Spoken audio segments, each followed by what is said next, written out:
All right. Seems like we're live and everything's good. All right, Okay. everybody. Welcome to today's episode of The Unlimited Truth.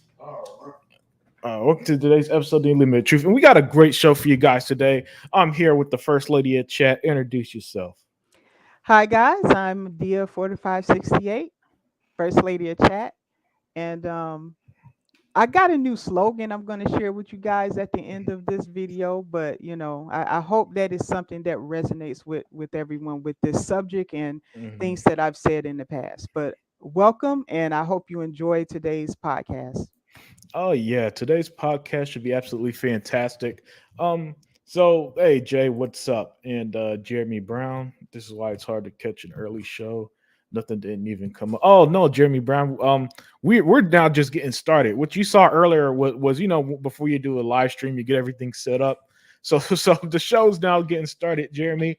I hope you're still around, man. But yeah, so today's show is on the heels of Redfall, which a game that I've personally been enjoying the hell out of with the limited time I've had to play this week. Unfortunately, today was also the launch of Ravenlock, a game I'm not going to be able to get to until prior this weekend either. But Hmm. still, Shinzo Elite and other Zinc, man. Hey, Zinc, if you could make it in, that'd be great, man. That'd be great. But what I do want to talk about today, Daya, is pretty much the fallout from Redfall in this interview Phil Spencer did with Kind of Funny Games. And he had some interesting things to say, Hmm. right? He has some very interesting things to say that I think makes for good discussion, you know. And first and foremost, guys, we are completely skipping the Activision as parts of the deal. I'm not talking about that right now. Everybody else already gave their 2 cents over the last year plus, and until something else happens, I don't know what else I can say about it. But on the topic of Redfall, Daya, Phil made some interesting comments, and also his views on Xbox and stuff. And I want to talk about it. So we're going to start here. We're going to play some clips and periodically, pause to discuss and so on. So yeah, Okay. here's the first part I want to talk about. This was after being asked about the Redfall launch. The score, yeah, we do mock reviews for every game that we launch, and this is like double digits lower than we thought we would be with this game went through our mock reviews. And that's what's one of the disappointing things. Like we would never strive to launch a game that we thought was going to review in the low 60s. It's not part of our goals. If you look at our review scores over the last year, it's not a defense at all. If you look at the review scores over the last year, I think the teams have done a better job in upping the level of quality of the games that we've shipped. Some of those games first shipped on PlayStation, but still, when I go through the list of the games, you still have to build a game, you still have to ship a game. And this game was significantly below our internal metrics in terms of where it actually reviewed. But that's not on anybody but us. Like, we have to own that. In terms of our commitment to the game, absolutely. The team at Arcane is on taking the near-term feedback. We're still working on the 60 frames per second. We have a good timeline for that. We're committed to getting that done, and we're going to continue to work the game. I think we've shown a commitment to games like Sea of Thieves and like Grounded to continue to go and build games. But I also know that these games are $70, and I'm not gonna I'm gonna take full responsibility for launching a game that needs to be great. I think what I have with the Xbox community, what I am a part of, is a team. There's still questions that pop every so often of how committed is the company to this category. When are we just going to push Xbox out of the market? There's a lot of Twitter firing of Phil right now, which is fine. I'm way overpaid for the role I have anyway, so I get that's my responsibility. But we will remain committed to the game and the players as long as the players want to go play games. All right. So yeah, so that's the first part I want to talk about, Daya. I found Mhm. it interesting. I never even heard of the concept of mock reviews before, I man. didn't either. As a football fan, the NFL draft just came up, and hey, Dad, take over for 1 minute. I got to take care of this call. Okay. All right. I didn't hear about mock reviews either. That's something new to me, and I don't know what processes go into that. So that's something I won't be able to comment much on. But maybe it's a measure that they know that the media follows, and they try to apply that to their games before they actually have media review it. It may be a checklist or something that we don't know about from the the gamer side of things, that they have to follow like a checklist. And that's the only thing I can think of. I've never heard of that before. um I think if I was to put my 2 cents into it, um that personally I think Redfall didn't need that. I think it needed a beta. I think a beta would have caught a lot of issues, and I'm fully in support of betas. As a person who's come from PC, in my opinion, some great games came from that. And by the way, I would add, Grounded was in early access, and Mhm. that game benefited greatly from having players engaged before the game had an official launch. So I don't know what the mock review is, but that would be my greatest guess. Yeah, yeah. The mark review thing, as a football fan, the NFL draft that took place last week. And so Hmm. my head is picturing everybody at Xbox sitting around creating. So I think IGNs would give this an 80. I think Okay. I think Game Ranks will give it a 75. What do you got on your end, right? That's how Hmm. I picture it. It's just a funny concept. But the main crux of it is that I'm glad Phil is going to continue supporting Redfall. Listen, I'm enjoying the fuck out the game so far. Excuse my Same. language. You Same. know, and playing on midnight difficulty, man. That game got a nice little challenge if you're playing solo on Yes. hard. Yeah. Man, a nice little challenge. There's been times they where I think I'm in the clear.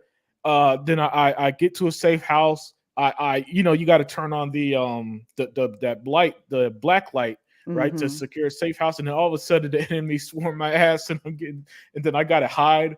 I'm playing as Remy, so I gotta use that little robot Oh to, yeah. to to to distract them or attack them and stuff. It's Hmm. it's it's a blast, man. It's a very very much an arcane game through and through. Hey, Zink, thank you for joining. Hi, Zinc. Hey, can you hear me okay? Yeah, loud and clear. Yes. Yeah, good, man. I just had to stop everything I was doing to get in here today. And good, my daughter isn't pitching in her game today, so Okay, okay. I'm watching. And it's of course it's always an honor to be in here with the first lady. The country needs a first lady to make everything right in the world.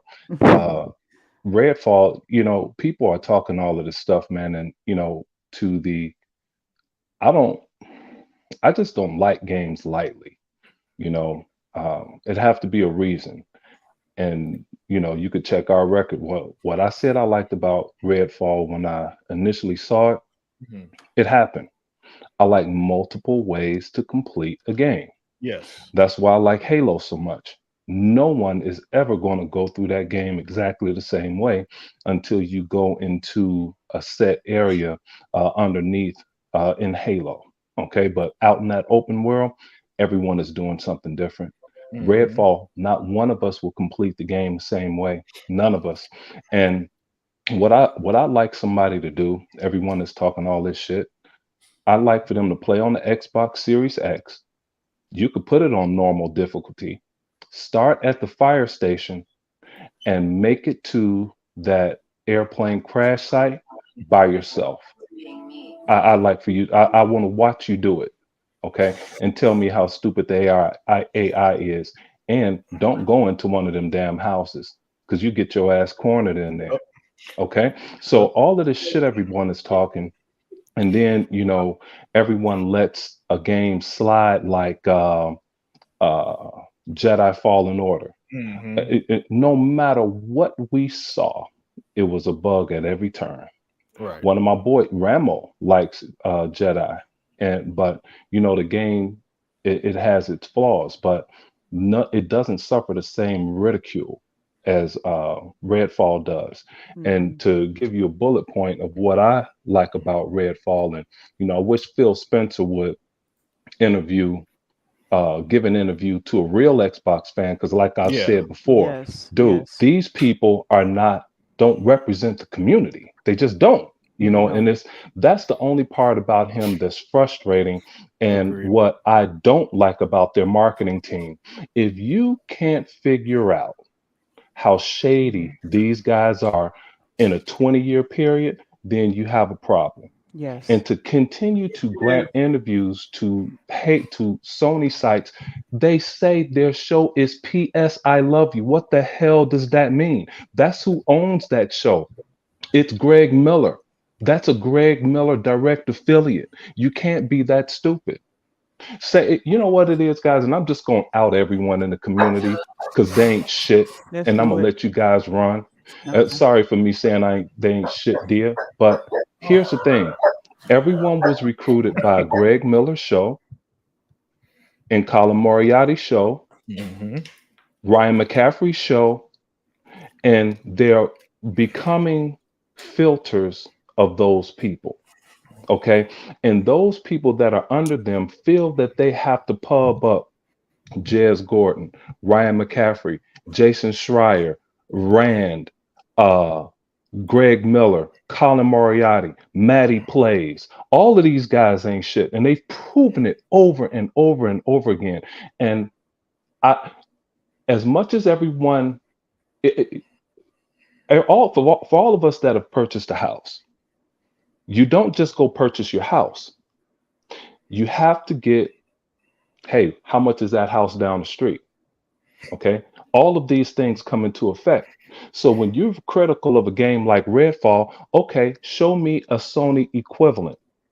You know what I mean? Show me the Sony game that has a true open world, not like Horizon Forbidden West or the proper name Horizon Forbidden Entertainment. There you Show go. me a game that has true open world campaign co-op, untethered campaign co-op, four-player campaign co-op, and you're doing anything you want to do.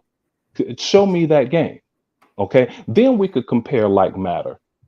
Okay. But that isn't the case here.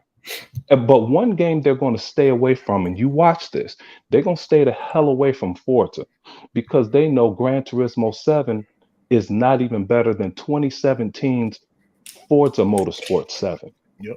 But y'all go ahead and take off. Yeah. Well. May I follow through because I didn't get a chance to say anything on the video. Yeah. If Go that, ahead. I just addressed that one thing, but I just want to say that I'm both happy and furious. Um, I don't like. I feel sometimes like Xbox doesn't. I would like them to be on this show or some other show where I know that these fans actually have sacrificed, that have stood by them, and that have no agenda other than to see the health of Xbox. I don't trust these people. And I don't want to listen to their show. I don't want to have to be driven to their show. I don't like Paris Lilly. I don't trust this guy. And this guy has betrayed Xbox many times. Oh, he is not. Look, I don't want to see a PlayStation person on an Xbox show. Mhm. What is a PlayStation person doing on an Xbox show? Okay. Why can't an Xbox fan be on an Xbox show? We're not asking for anything unreasonable. Okay. Hey, Daya, sorry to cut you off, but I do Mhm. want to point out something. Paris Lilly has hosted an Xbox show. I think it was last year, maybe 2021. Did a Right. terrible job at hosting, but I just want to point out that this isn't his first interaction with Xbox brass.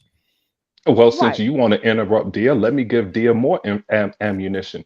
He not only hosted an Xbox show, I couldn't stand him. He also hosted a big show on Flight Simulator, a game that I I love to remember death. that. Mhm. Yeah. Just don't have time to play it.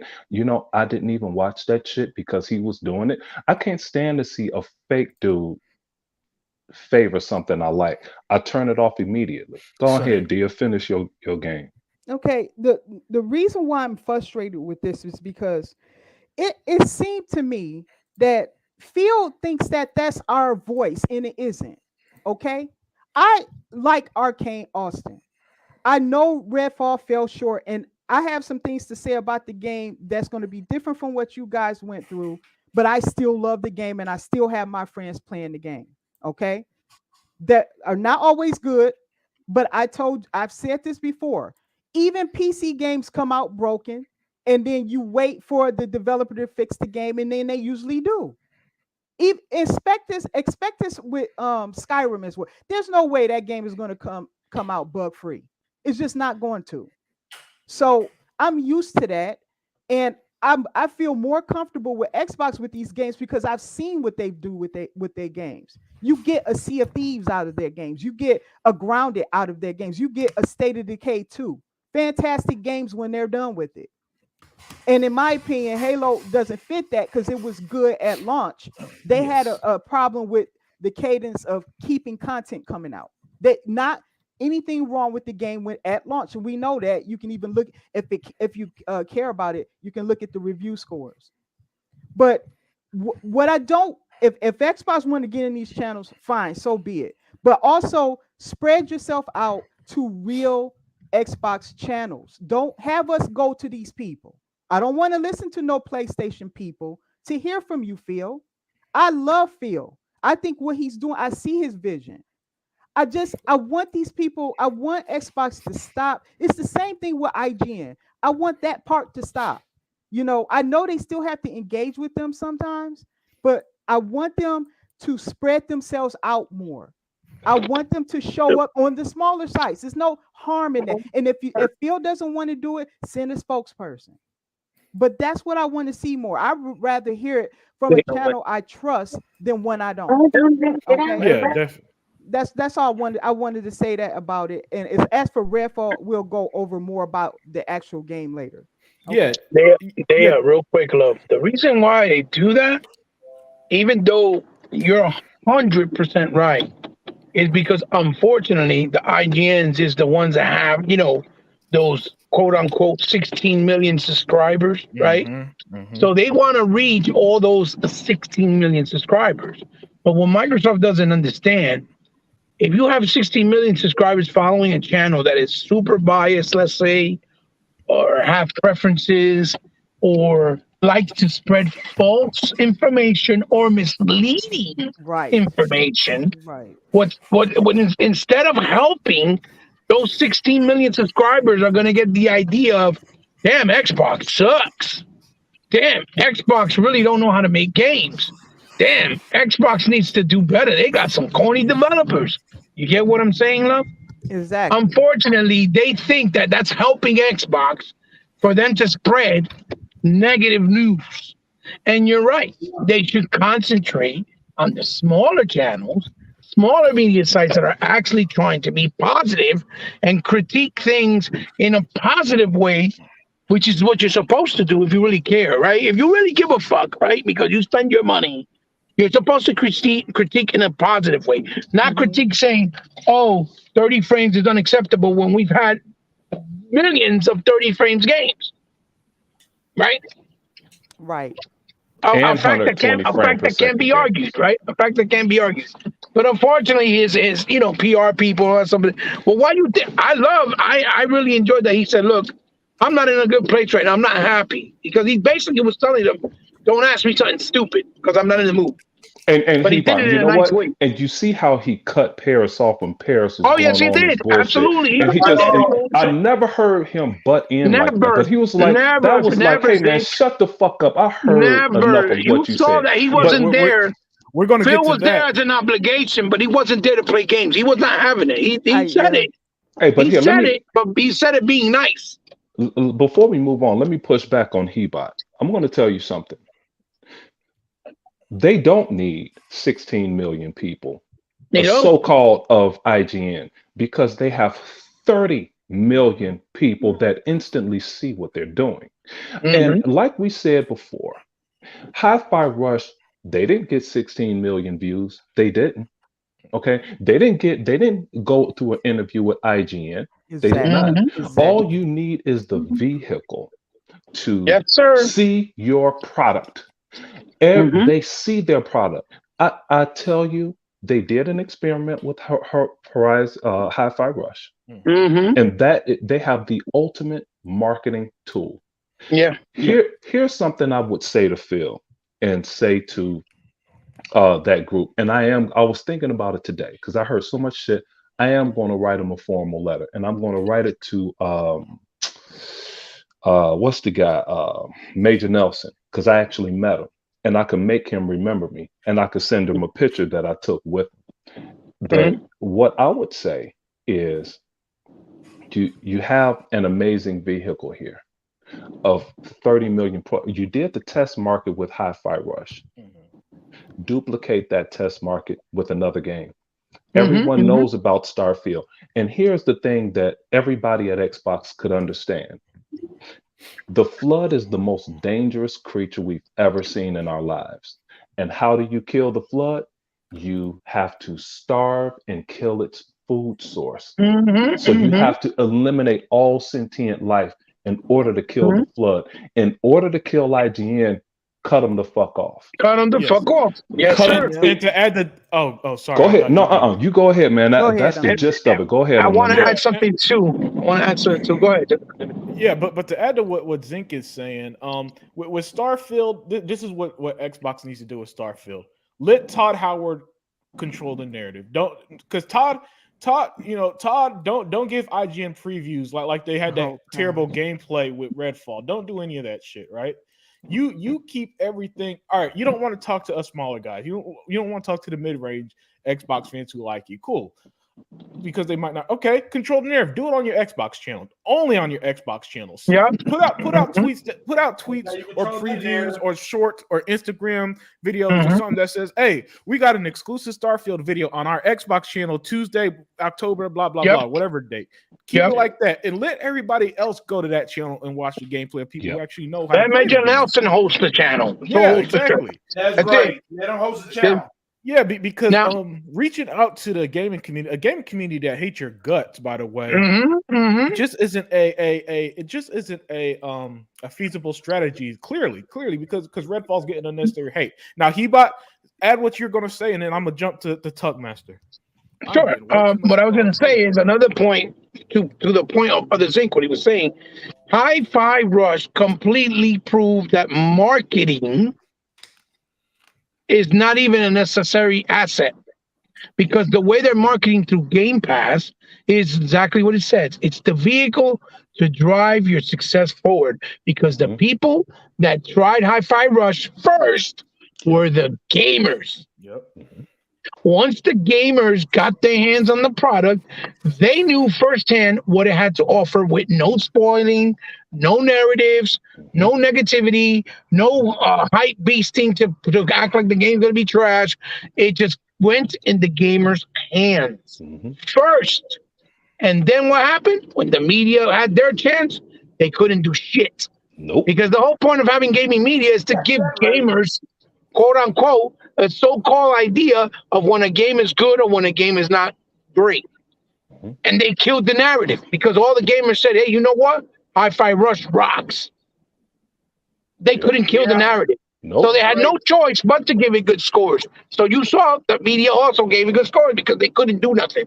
Once you have the gamers on your side, you don't need gaming media. You just don't. Hey, Hebot, let me jump in one more time before you get to Tugmaster. Also, they did that with Apex Legends. Remember, they dropped Apex Legends and IGN was about to shit on it, but a flood of people actually liked that game. They couldn't do shit. They were handcuffed. What game was that, Tuck? Or Z? It was. I think it was Apex Legends. Wasn't it, Hebot?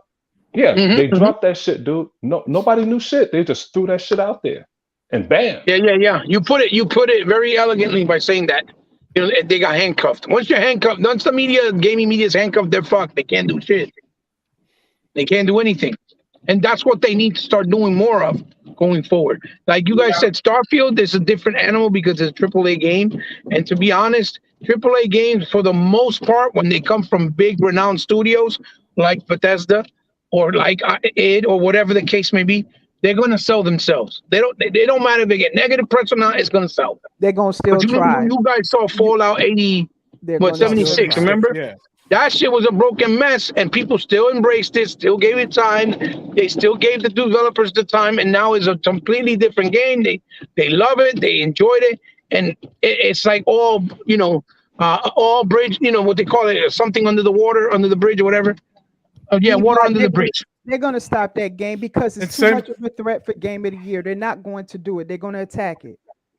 They're going to attack that Correct, game. Dia. They're going to assassinate that damn game. Everybody's going to be out to try to make a negative. I'm putting on my tinfoil hat here.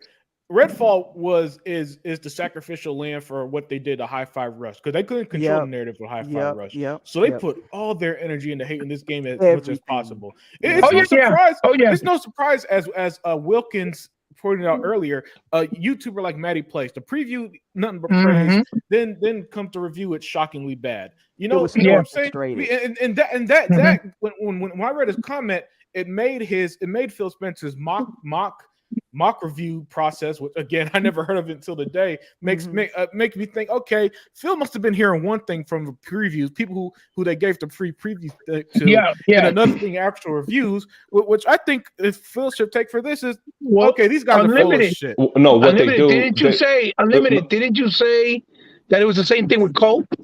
That he was like, Yes. oh, yeah, this game was great. This game Yes, was he cool. did. Yeah. 'cause I And the saw minute it. that it got the Yeah. negative press, he changed his He tone changed and his said tone. something else. But what? Yes, he Delay the did. game and all That's that. why I was But hold on. confused. But what That's the whole Unlimited, reason. but what Unlimited is talking about real quick is when you have a product, you remember when in the Xbox documentary when they were trying to name the Xbox and they get all of Yes. these focus groups. Well, Yep. that's what they did to. That's what they do. They have a group of people and they have these independent focus groups, not necessarily the media, but random people, and Yes. they'll judge the random people on feedback, and they predicted a higher score. And like we've always said, especially Unlimited Production, he can't stand it when someone gauges their love for a game based off of what Tuckmaster's friend Dustin Legary would say. If Right. you like the game, you like the damn game. Don't wait on Dustin. Hey, Dustin, is it good? Huh? I want to see your review. hmm I want to base it off your review. You know what I'm saying? You play the game. You could download it for free. Why don't you try the game first? But go ahead. Yeah, and E-Rock said something earlier when we were talking, and he said he was checking out the comments on the Instagram post about Redfall, and they were shitting on the game. And he asked someone, "Oh, did you play it?" No, but I heard it was bad. And Wow. and that's Correct. Prove it right there. that's Right there. the power. Yeah, that's the power of this negative talk and all this other stuff. People, listen, I've been telling you guys forever. People don't read or watch reviews. They just go to the Mhm. score and base their opinion off that. Mhm. A lot of people didn't listen to a word of And this. this in is why in these this guys interview. do these fucking podcasts Unlimited. That's why. Because they know that. They know that people don't pay attention to the details. They just listen. Oh, it got that. Oh, it sucks. That's it. Yeah, I'm exactly. Go Now, ahead. and Tuck Master, you there? Yeah, I'm here, y'all. Hey, thank you for joining, Tuck. I know that you Hi, I know that you Tuck. work night shift these days, so it's always a pleasure when you could join. But I want to get your thoughts on this, man. What are your thoughts on Phil Spencer's comments here about pretty much about he of the Redfall situations? My bad there, Tuck. A Redfall situation. He took blame for it, which like Shinzo Lee here said, Tuck. I don't mind Phil taking blame. He needs to defend his brand and game. Now he did defend them. He did defend Yes, he did. Arcane. But Yes, he did. I think he could have went a step further and been like, Yep. Redfall's still a good game to spark the reviews, and this Yeah. is why. Yeah. I think that would have been a little better too. But Tuck, let me get your thoughts on the matter. Well, for number one, I like the way that he turned around and just told the truth about what's going on with the gaming community. About he kind of just came out with it. Sony and Nintendo, they try to run every damn thing. Yeah. Oh, we really gonna get to that, Tuck. We really gonna get to that. But the thing about it is, man, when it comes down to it, dude, I've been playing this game for like 6-7 hours now. And let me tell you, man, I am enjoying this game. I am enjoying it like it ain't nothing. Right now, I'm stuck on a mission right now. I'm trying to get in contact with E-Rock and see if he can help me with it. But that's okay. But no, but you know what, guys? This is the main thing that I hate, that everybody have taken that, what Phil Spencer has said today, and turned it upside down. They have turned it really upside down about what he said. I'm saying, like, he didn't say anything. Yeah, like skewing it. You mean like changing his words, right? Yeah. I mean, Yeah, that's what MBG did. That fucking faggot. I can't stand that dude. And that's the reason why, MBG, what's his name? MBG? Mm-hmm. I can't stand him because he ain't nothing but a big old hypocrite liar. He'll stay on his channel for 4 hours just to get clickbait material. Yeah. And those dummies over there, they pay him money for his clickbait material. That's what he's all about. He used to be an Xbox guy. So, man, and that's what I said from here on out, I don't have nothing to do with him. I mean, hey, I don't even know why you look at this channel anyway. I'm glad you got on me. You put me back in reality, Unlimited. You put me back in reality. You slapped me right back in reality. I'm not going to listen to these people that hate. And they just hate for no reason. Yep. I never seen not one game that have came out. What? This is the third day it came out. Took so much heat. Yeah. Well, They that's really that's went not after true. it. There's But- definitely but- been plenty of games that's taken heat. But Off the Tuck- top of my mind, Tuck, But not like Quantum this. Break. Quantum Break 6 Yeah, years Quantum ago. Break was one of them too. Sea of Thieves. Record. Both Sea of Record. Thieves. C4. Sea of Thieves Record. He bought both Sea of Thieves and State of Decay 2018, same year. Yes. Both took the exact same heat like this. Yes. All these games are not great. Why are these games? Yep. Yeah. Tuck. I know from personal experience when Crackdown 3 came out, I posted gameplay and I posted clips. And people literally came to me, Tuck, and said, "Why are you playing that trash?" And I love that fucking game. And I'm telling you, Yes. it's a fun game. Crackdown That's 3 why was I'm playing dope. it. Yeah, and I beat the game on legendary difficulty and everything at the time, right? And people just could not grasp the fact that I enjoyed a game that didn't get good reviews. So this isn't the first time, Tuck. But other than that, you're absolutely right. Continue. But real quick, Tuck, let me add something to what Tuck said too. I mean, Tuck, can I- like this, y'all. I mean, this is what I'm trying to say.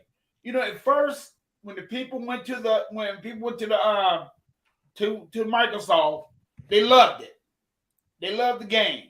They liked the way everything was going and everything. Then all of a sudden, you hear that it wasn't coming to the PS5. Okay, the hate really started coming in. The hate really started coming right then and there because those cocksucking dogs did not get the damn game in their system. They still mad about that. I got a friend, he's still mad about that today. Great point, Tuck. How can you be mad at something like that? And if Sony want to own it, they would have done the same thing to Microsoft. Yeah. They would have cut that game off Microsoft in a heartbeat. So what makes you think that Microsoft should be fair to Sony? Let me tell you right now, they're not going to be fair to Sony no more. The hooves are off.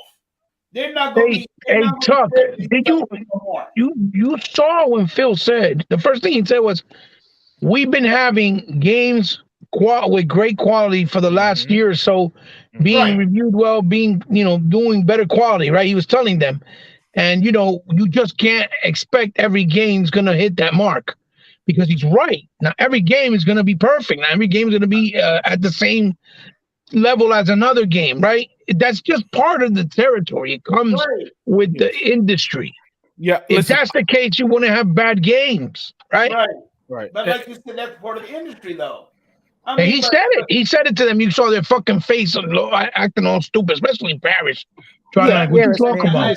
He was like a clown show. His face was like, his face was like, yeah, Dia. His face was like, what you talking about? What great games? Motherfucker, go look at the scores. Everything from Halo to Gunk, all them things, even for they all got good scores.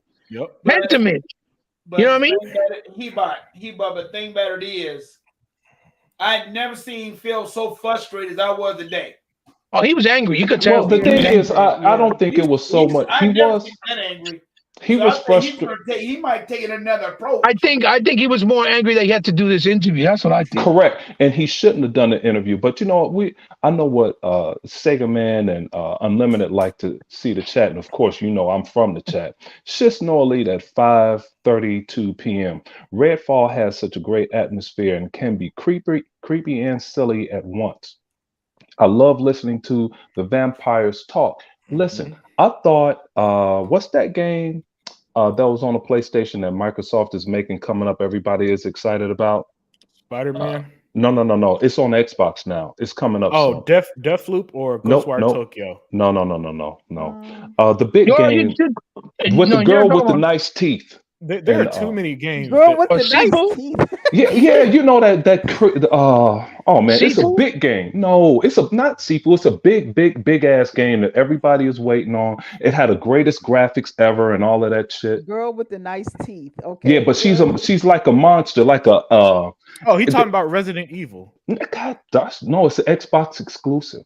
Uh, And it had voices and it dealt with Is it Senua? Yeah. Oh. Jeez. Hey, I'll be the worst charade player. So say, hey, don't pick Zeke for that shit. Hellblade. Okay, so back to Shisnoi. That's hard to explain. I apologize for my bullshit right there. Hey, but listen, back to Shisnoi lead here. You remember how everybody said, oh, that game, and you listen to the voices and all of this shit and how great it was, right? And you go back to one of the things I like about Redfall is the atmosphere. Dude, when you playing that game by yourself, and you have to play, I play Splinter Cell style. I'm in stealth mode the whole time. And when you could hear them talking and they could be anywhere, I find myself backing up to a car and looking around. And it's like, okay, where they at? Because it's dark outside. You can't see shit. And I like to play without that damn flashlight. It adds a different perspective to the game. And that's what I like. It's atmospheric. Atmospheric is very important in games. Right. Yeah? Give me a different perspective of something to see. That's what I like in a game. Okay. Yes. Well, go ahead. Yeah, and so we're going to move on to the next part here. This part blew me away. I couldn't believe Paris asked this, but so guys, let's listen to this nonsense. Didn't deliver. Yeah, absolutely. So my point of bringing that up is this, talking about some of the lessons learned that come out of that. And obviously, even with not every game making the 12 months, going back to, again, game development, things happen, things aren't always going to come on time. But as we go into this showcase, one of the common themes that I hear is I don't know enough about things that you've announced in the past, like even more specifically going back to 2020. And I'll just run down a quick list of it. Vowed, Perfect Dark, Everwild, which is something we really don't know that much about. Fable, State of Decay 3, Contraband. Obviously, we've seen a little more in Hellblade 2.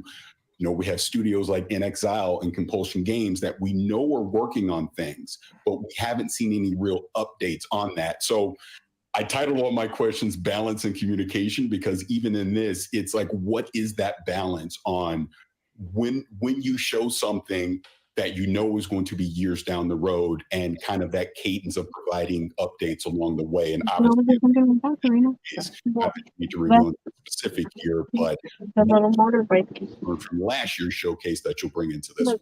Yeah, and you might try to get positive. I'm not in positive mode.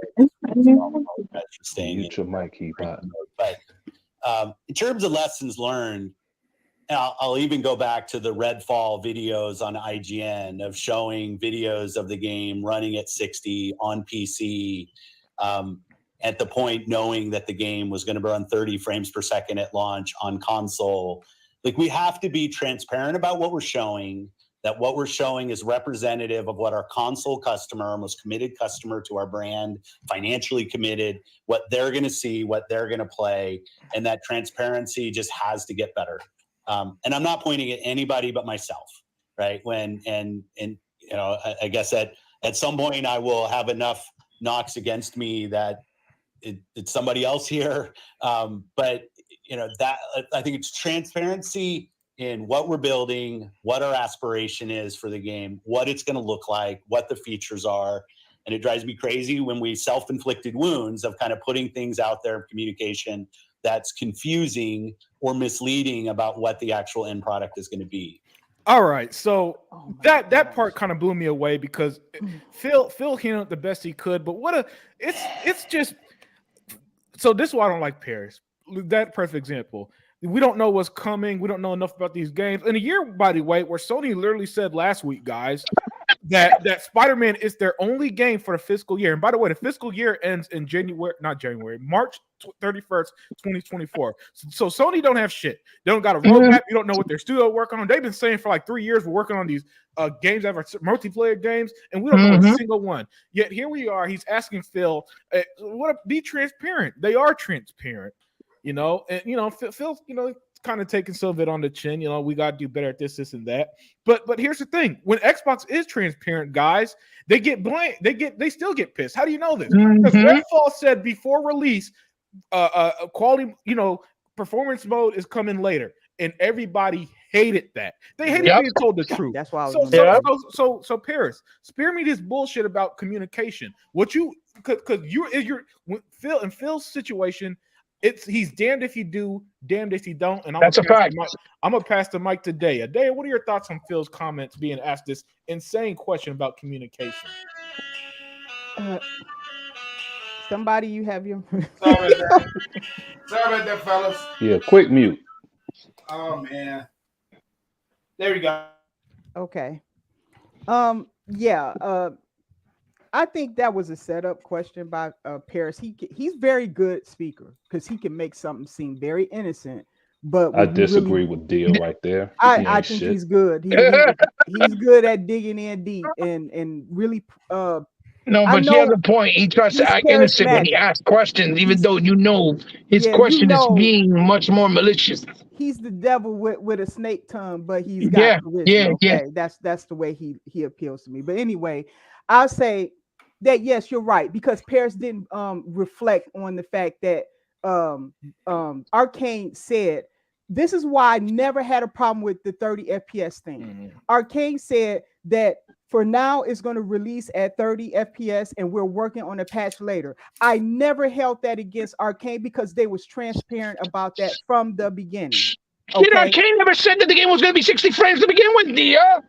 They never said that. But that's all right. Let Dia go ahead and finish. We'll get to it. No, I'm just trying to add fire to the viewer. But every time the game was shown, it was in 60 frames per second because they tested it. Yeah. So, but that's okay. Let Dia go ahead and go. Every time I saw God of War was 60 frames and it wasn't.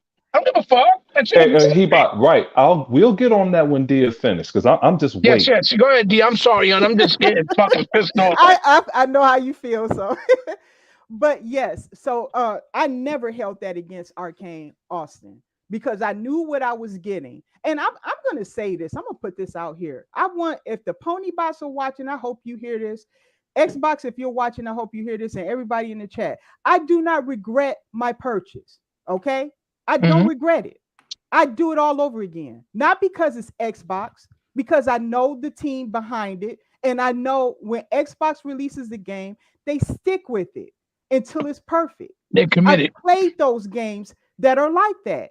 Okay, I just beat Grounded. Grounded was an early access game, and it's spectacular. That's all I can say. Now that I beat the game, it's wonderful. Okay, and Sea of Thieves is no different. All right, so I just wanted to say that. But anyway, that's the first thing. The second thing is yes, they persecuted Xbox when they came out with that information, and not once did Paris even bring that up. Not once did he even balance that. This is why they're not journalists. He should have said that it was wrong for the gaming industry to attack Arcade Austin when they were trying to be transparent, when they were trying to inform people before they made their purchases. Okay, so I don't want to hear no whining from anybody. You knew good and well if you don't like the 30 FPS, they told you about it. If you still went and bought it or you still downloaded the Game Pass game, I don't want to hear anything from you because they told you what you was getting. And as for the other bugs and stuff that that's in the game, and there are some, like I said, I will go over that. That comes out later in what Phil Spencer says, so we won't address that here yet. But I would say about the 30 FPS thing, yes, that there should not have been any complaints about that.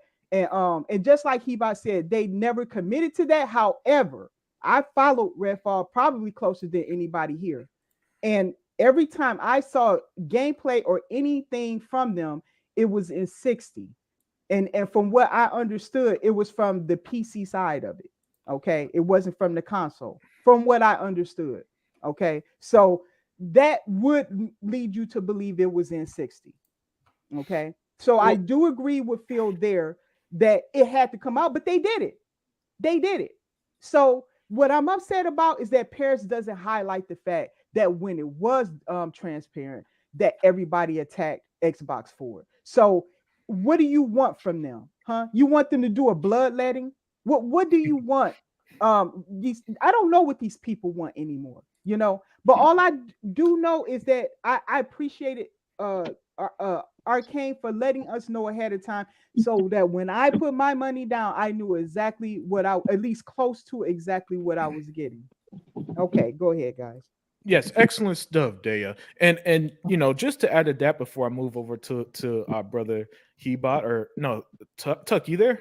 Yeah, yeah. You better come on. I'm ready. I'm ready.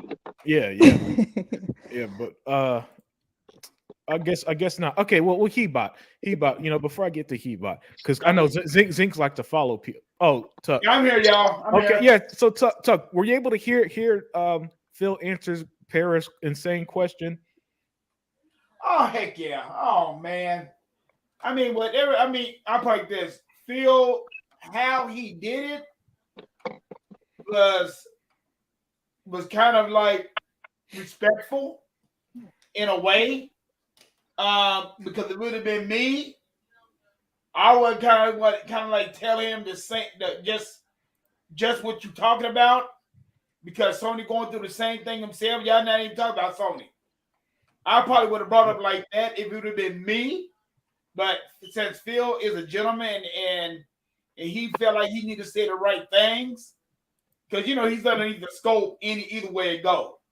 Whether he's wrong or right or wrong, he's underneath the scope. And that's just how they do it. I mean, I don't get it. And at this point, man, I really don't even want to even talk about it, because you know, it's like whatever Phil says, you're damned if you do, you're damned if you don't. So, you know, to me, I think Phil Spencer doing a good job. But I like the way that he answered the question about Sony and Nintendo today. I know that much, but outside of that, I think Phil did good. I mean, I know he's frustrated. I know he's pissed off. I know he's bad. And for what he did today, that took a lot of guts, because everybody else would not have done it. Sony would not have done that.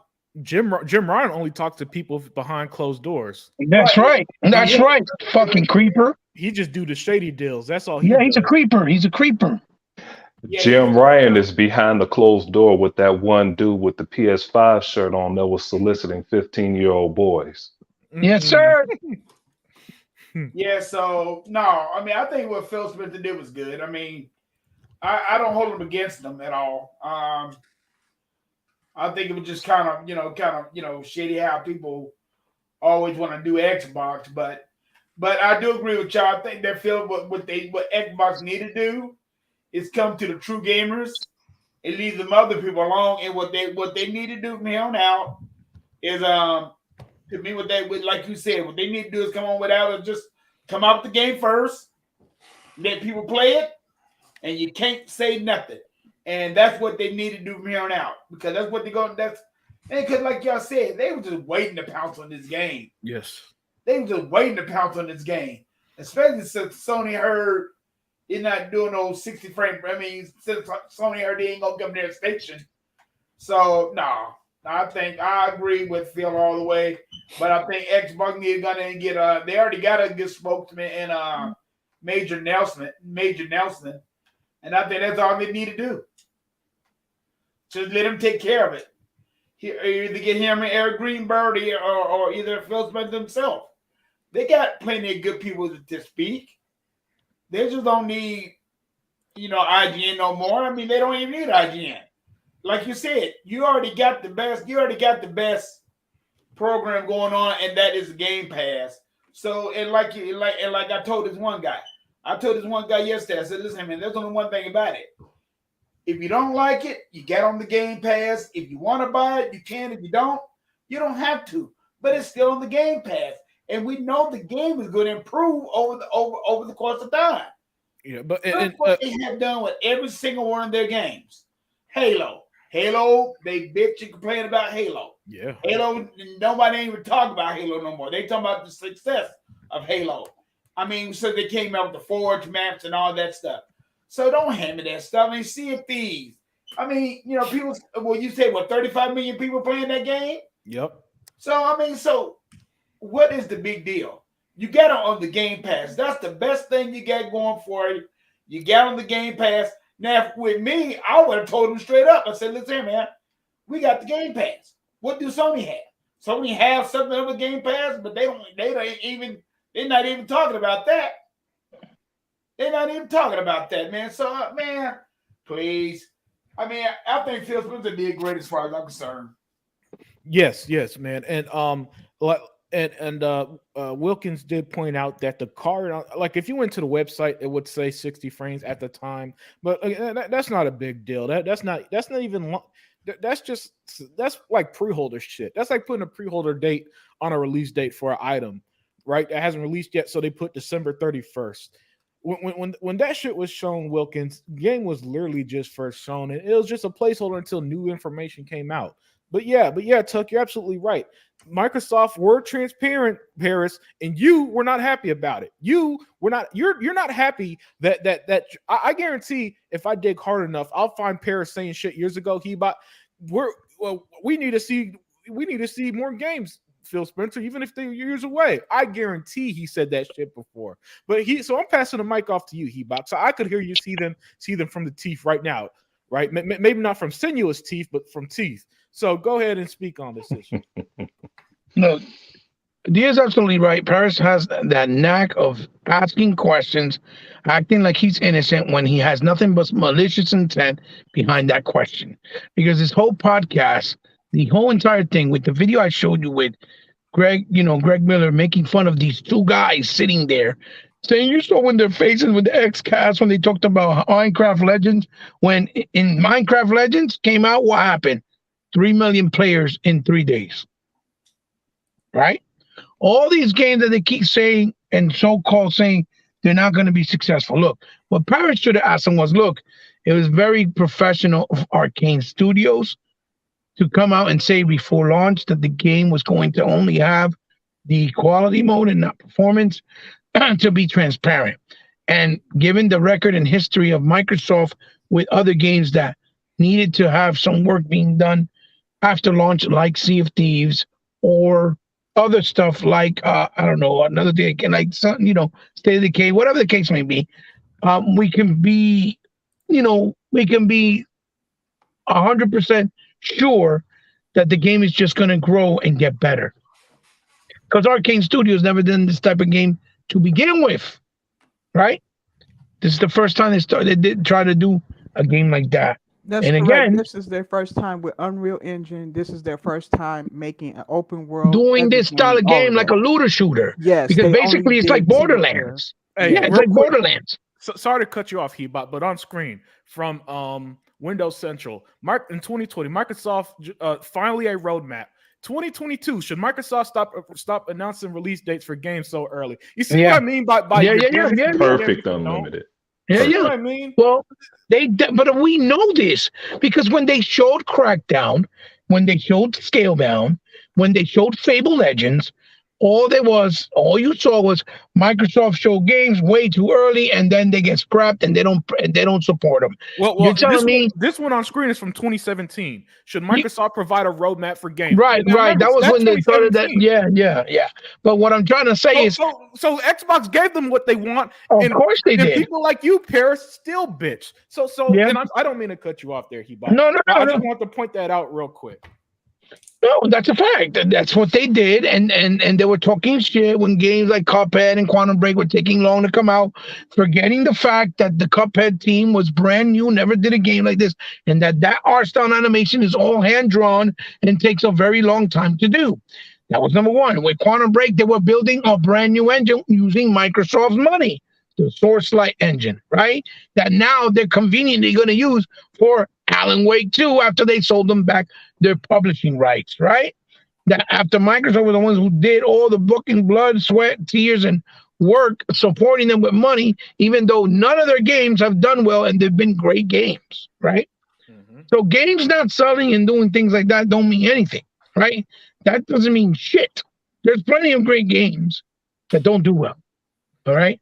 Now, like I said, this whole podcast deal was just so they can try to boost up their views right in the verge of all the backlash from Redfall from people that are actually not real Xbox fans. I fucking saw a motherfucking angry shithead, right? Do a video on the fucking Redfall when he hasn't done no reviews for games in ages, right? Because he wanted to talk about this game because he knew it was negative Xbox shit and it was going to bring him views. You see what I'm saying? I mean, They're all that's did the same thing, huh? He was. That's like Cody Eastwood. Come on now, shit. Don't Well, even that's what, that crap for that motherfucker. He's a bitch. well, that's what we said earlier. He was talking about how the game was great, and as soon as that agenda started, he changed his mind and started saying something else. Yeah. How do you do that? If you say one thing first and then say something else after it's starting to get bad press, it proves there that you don't have integrity. All you're doing is following and chasing the bag. They're guys so here, afraid of any type of pushback for some reason. I don't get it. This X-Cast here, they're bound by the fact that the people that they work under with Kind of Funny Games are all PlayStation fans. They're not real Xbox fans. They just did this to act like, oh yeah, we have an Xbox division or segue segment or show that we also offer to our Xbox fans on here on Kind of Funny, when the reality is these dudes are doomed. They can't get out because no matter whether they talk positive or not, they're gonna get made fun of. Greg Miller, you saw the video, he was making fun of them. Talking shit about Minecraft Legend. Oh my God, it sucks. That's all they got. But in this very interview, Phil confirmed that Minecraft Legends had 3 million players. That's what I'm trying to say. He said that days before the game came out, and then literally the game already within 3 days had 3 million players, which means it had engagement and was being successful, which made him look like an ass. No, but what did he talk like about? He didn't talk about those players. He said the score. This is why I don't like the Metacritic score. And we need to get away from that. I sat up there all week. I stayed quiet. Okay. And I watched a lot of Xbox guys just whining and crying over these Metacritic scores. I was like, I thought you guys didn't watch this stuff. I do not care about Metacritic scores. I'm gonna be honest. No gamer, Dia, no real gamer since the beginning of time. Okay, with gaming, no gamer. All right. No gamer paid attention to scores to buy a game. Never. You might look at a review score to get an idea. Oh, they're saying this game is good. All right, let me try. But no real gamer does that. If that was the case, no one would have been playing Pac-Man, Pong, Tetris, Donkey Kong. All the games that would have been, they were all failed. And all those games, what did they rely on? Gameplay. That's it.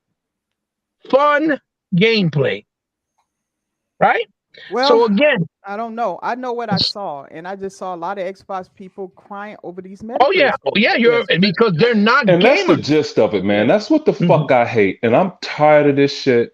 And every damn time I get a chance, I'm just gonna start naming all of their fucking names. And I don't care where I'm at. I don't care who fucking cries about it. I don't care if they say, hey, Zinc, man, we ride with those guys. We don't want to talk about them on our show. Like Addict. Addict pulled this shit the other day. Addict, somebody said something about ACG in the chat. And Addict said, oh, you start talking about ACG, we're going to get you up out of here. You got to go. Motherfucker, who the fuck is ACG? Who the fuck? Listen, real quick.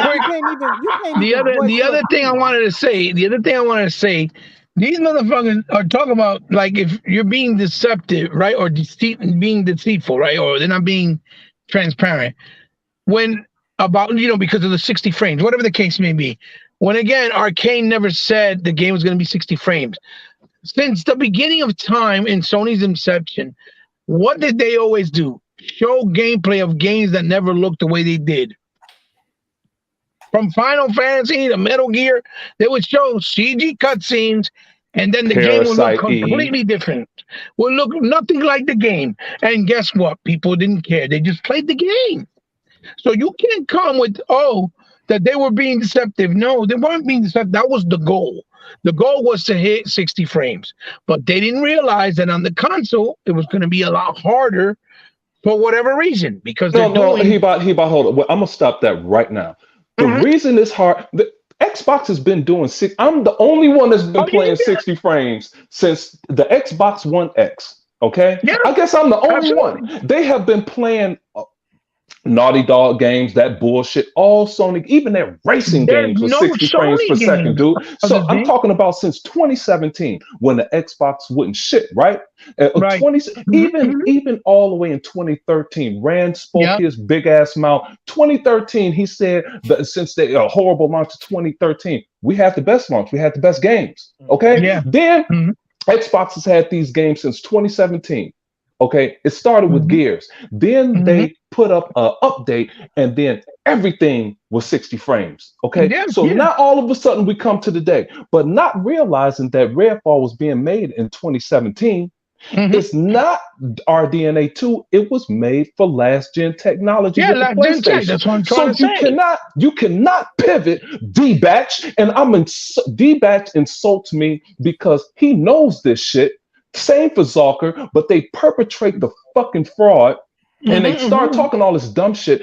Every game that's mhm, mhm. made from the ground up with an Xbox Series X in It mind always will runs the always way hit it's 60 intended frames to. per second. It Yeah, will yeah, always that's a hit fact. 120 frames per second. If you dumb motherfuckers want to see what the Xbox has in store for you, play Gears. I don't give a damn if none of you have ever played Gears. If you want to see what this console can do, for everybody that Mhm. toot a big ass mouth, if you want to see what it can do, I can put it on insane.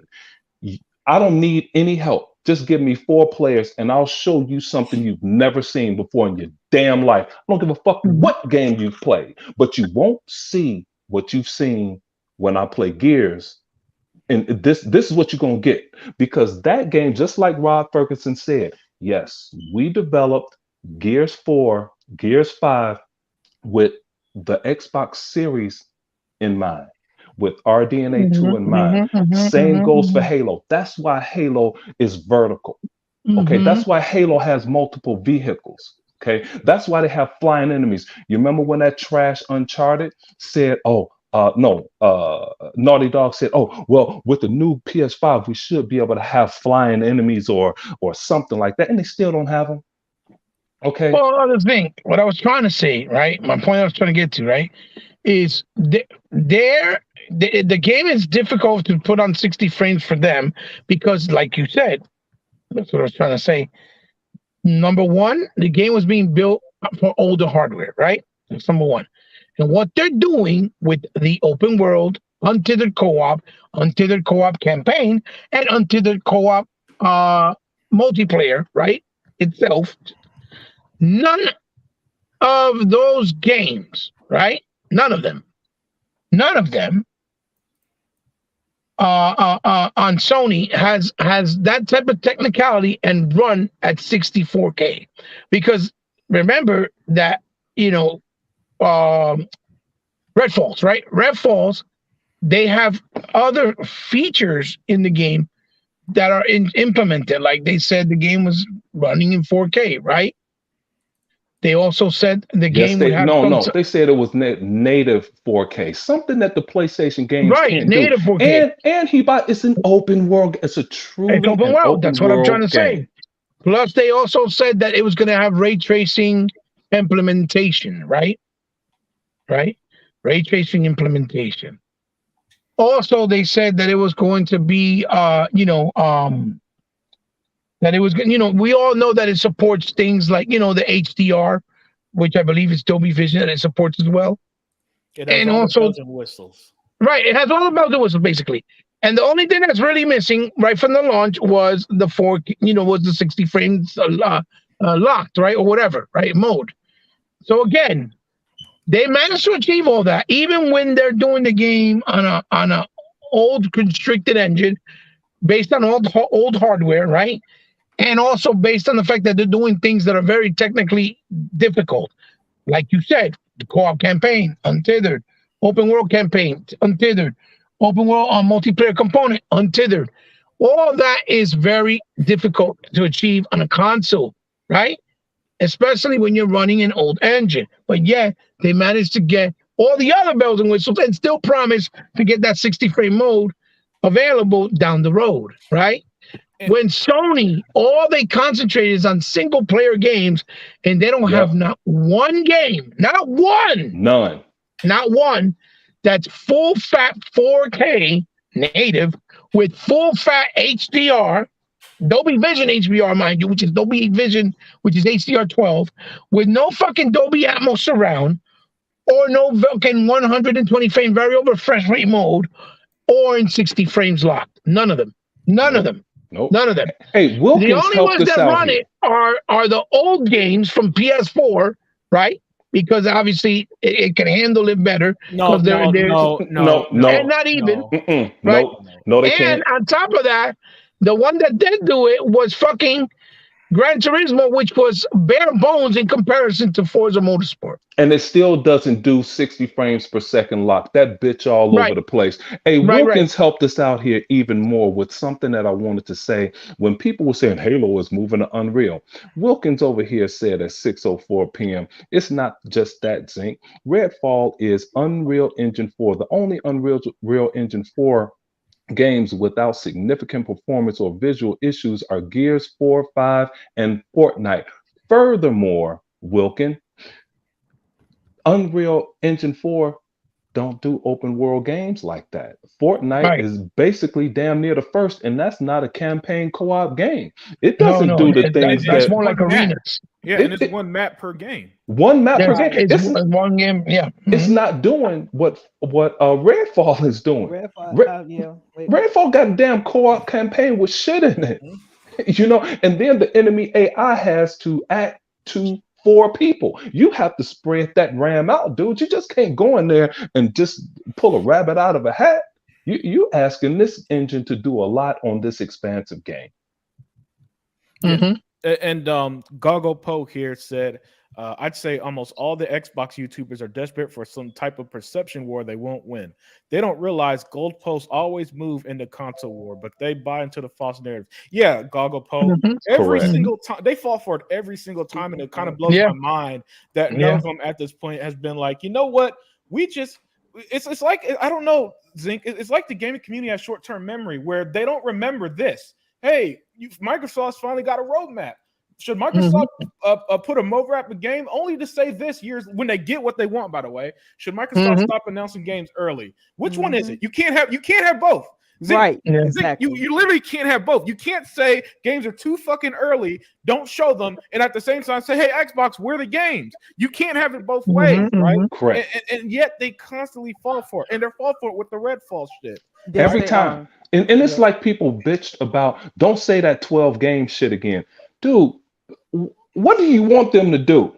Okay. And then like you guys were saying earlier, Dia was saying earlier, and all of you guys really, Paris talked Dia, I apologize. I'm gonna apologize early. Dia's best friend, Paris Lilly, he jumps all over and he names all of these AAA games with names, okay? But no one questions Sony about these 12 games as a service games.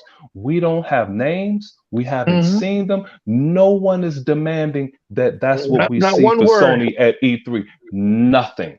No one's feet are held to the fire, but you want to blaze a trail with Phil. Dude, Phil needs to cut all of these cats off. He needs to pull a Nintendo. Nintendo got sick of what some company and just said, I'm done with you. That's what Xbox needs to do with these people. Listen, when have you ever seen a deal? When have you ever seen any representative, right, of PlayStation sit down here and let them be scrutinized or told what they're doing wrong on any of these podcasts? I know, like these people can run it better than Phil. Dude, they would never. Just passively accepting that. No, you don't. Okay, yes, the buck stops with him as the leader.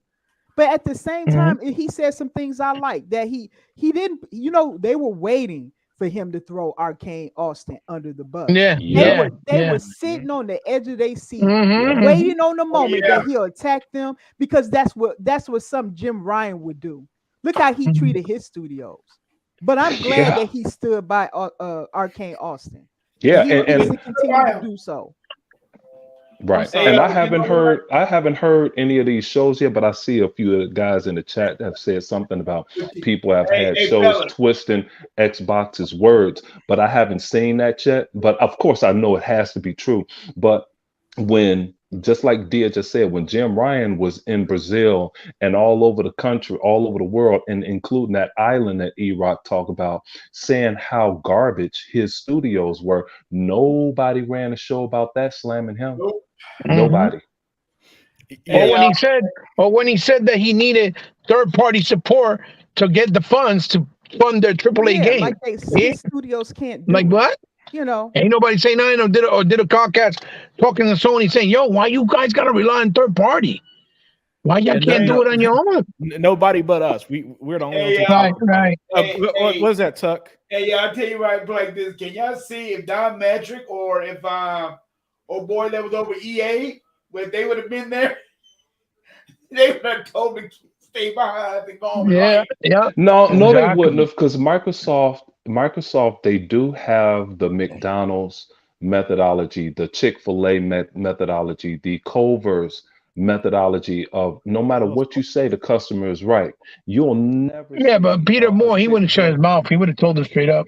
But So That's would what I'm Don saying. He Metric. would have told them straight but up. no, they don't do that. Even when that Ryan McCaffrey had a interview with Peter Moore, Yeah, Seamus Blackman, Phil didn't let him Phil talk. Remember? Spencer, but no, Mhm. but that's how they do. Even with Bill Gates, you see Bill Gates talking shit in the background. You don't into his table. You will never see Microsoft personnel do that out in front. That's why they admonished Shannon Loftus for slamming a crap gamer's head in the table. Okay. And she was there for 29 years.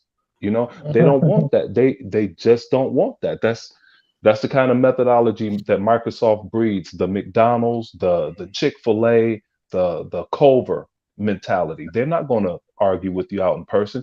Just like even when Aaron Greenberg went at Jeff Grubb, proved him wrong. Then the next day, I guess Jeff Grubb released a tweet backpedaling. Then the next day, he would double down on it. Like Aaron was wrong. Aaron is wrong about everything. Like he works at Microsoft. And that's why they don't want to do that. Because no matter what you say, they're not going to take it. Dude, these are unqualified journalists. And like I told you guys before, the methodology of a journalist is this: pick a side and make up shit to support the side that you pick. You don't have to be right. Or to You stir the just have pot to. You just for have to drama. stay. You just have to sell newspapers. That's it. You just have to draw people in. That's all you do.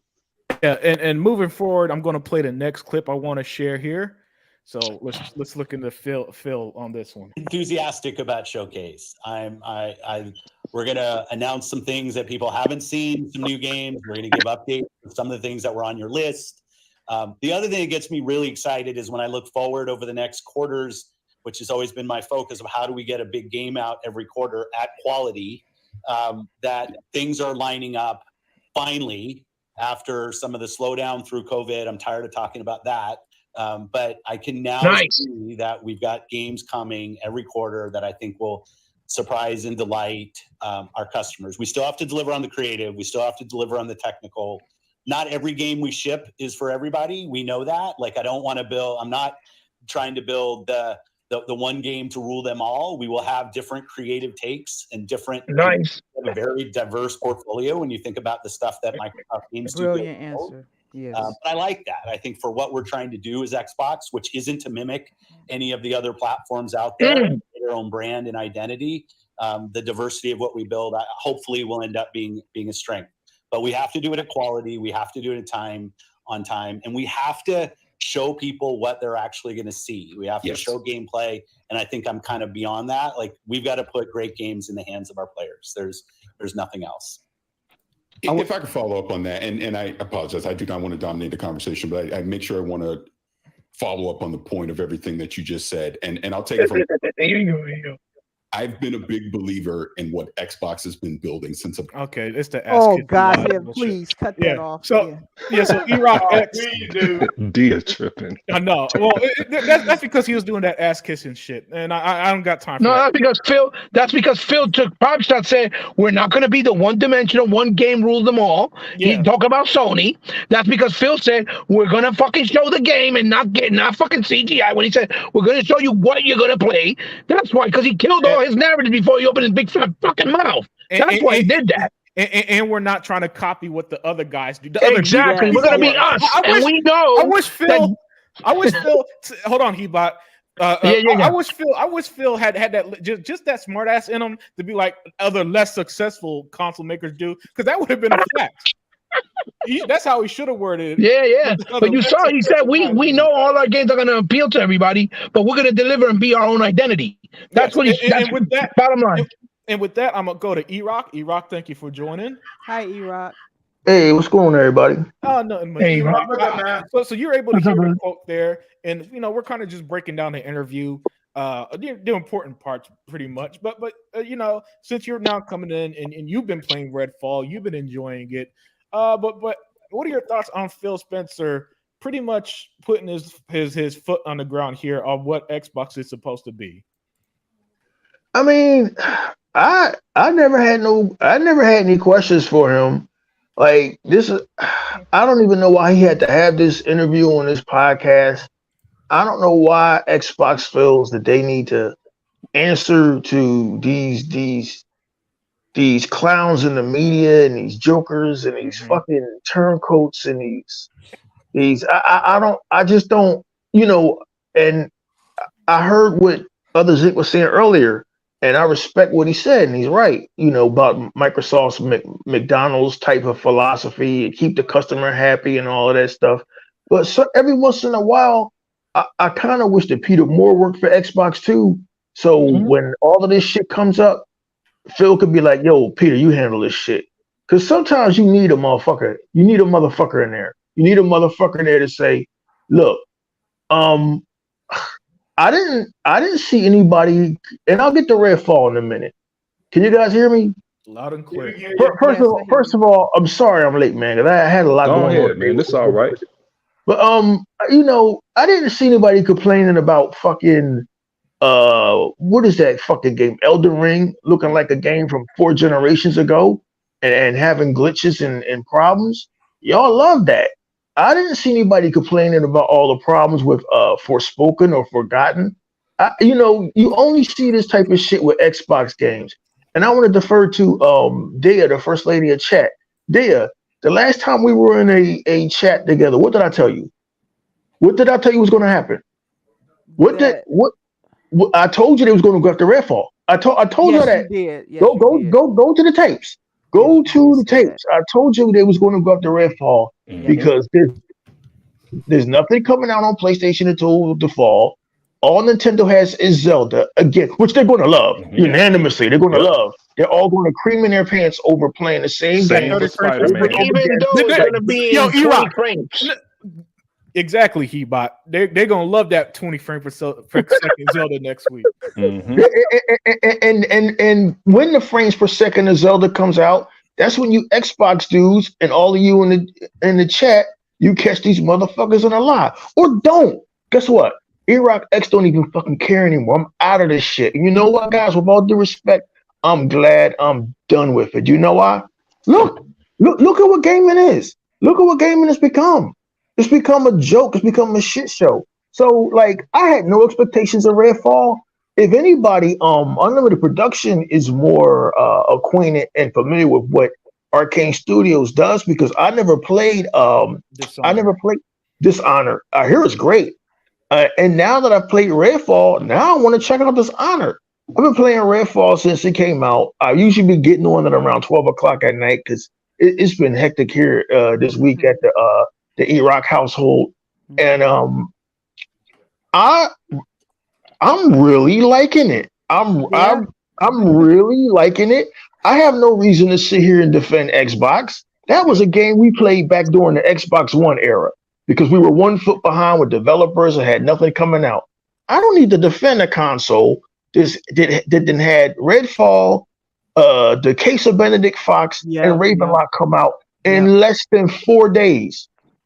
I don't. What's the other platforms doing? They're not doing shit. So I've been playing Redfall, right? And I'm like, okay, all right, playing it. You know, popped off a couple of the cultists, killed a couple of vampires. I'm like, yo, this is Resident Evil, but done right. This is like I'm digging this. I'm digging the visuals. Obviously, it's Unreal Engine 4. Obviously, Right. Right. I'm digging the visuals. I haven't seen any lag. I did see in a gameplay session today where a vampire didn't even notice me. Like I was right near him and he didn't attack. But that was like one out of the entire 6 sessions I had in the game so far. The guns do what they supposed to do. When you pop off a motherfucker with a shotgun, he goes down. The enemies aren't bullet sponges, and I'm really, really enjoying it. It's a lot of it's one of them. It's one of them looter shooters where you got to go around Yes. and look Yes. and look for supplies and Yeah. shit. But Yeah. but no offense to State of Decay, it's not to the tedium the State of Decay was, and that's not me taking a shot at State of Decay. It's just this is like it's a lot less resource hunting than you think it would be. Yeah. But the gameplay is fast and fluid. A couple of the vampires are going to give you a challenge because this motherfucking chick at this damn movie theater, man, and she's beating down your ass. Yeah. I just, Yeah. Yo. Oh, yeah. And when I had to go rescue these cats from the shipyard, right? Like I know the day and night cycle, man. Ravenfall. Goddamn Redfall. Redfall. Yeah. That damn day and night cycle, it get nighttime fast as hell. Yeah. And nighttime is when the vampires come out. So I went back to the shipyard, right? And there was this dude out there, this vampire that was literally draining my blood, and I was nowhere near him. So I had to flee.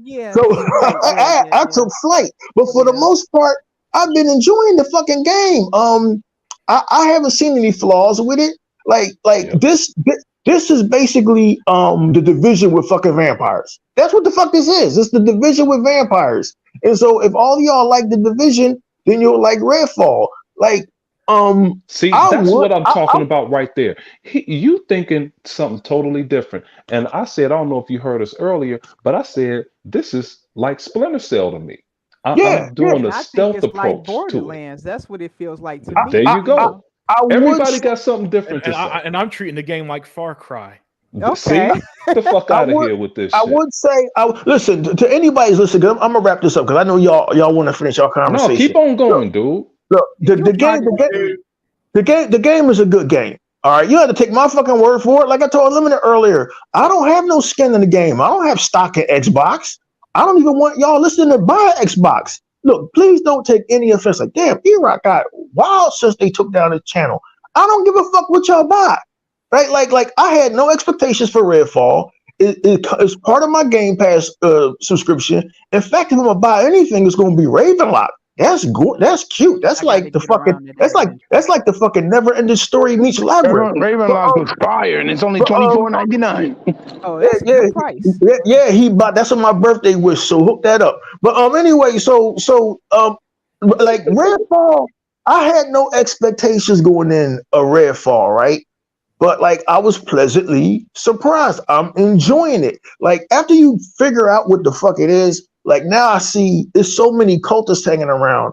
You got to develop like a strategy. You just can't go in guns blazing. Because there's a couple of times I went in guns blazing and fucking got defeated and shit. Yeah. But like I'm really digging it. Oh, and another thing, the fucking little town of Redfall is fully realized. You can go in like it's beautiful. You can go in most of the storefronts. It's really beautiful. I'm like, damn, I wish I lived the fuck here. They really worked on this game, and for everybody to be fucking dog walking it the way they are, I thought all y'all cared about the developers. We care about the developers. Y'all care about them so much that y'all dog walking their game. Now I haven't played the multiplayer because, as you guys know, I don't do multiplayer. I just don't. I never been into it.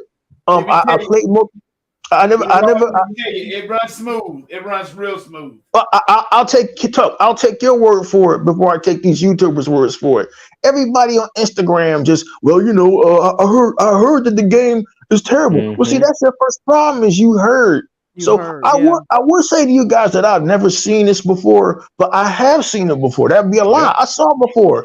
And Mm-hmm. I'm going to always stick to this no matter how many times people get sick of it. I saw it in 2016 with Batman versus Superman. They needed a bandwagon to hop on. They needed a pound of flesh. So that was it.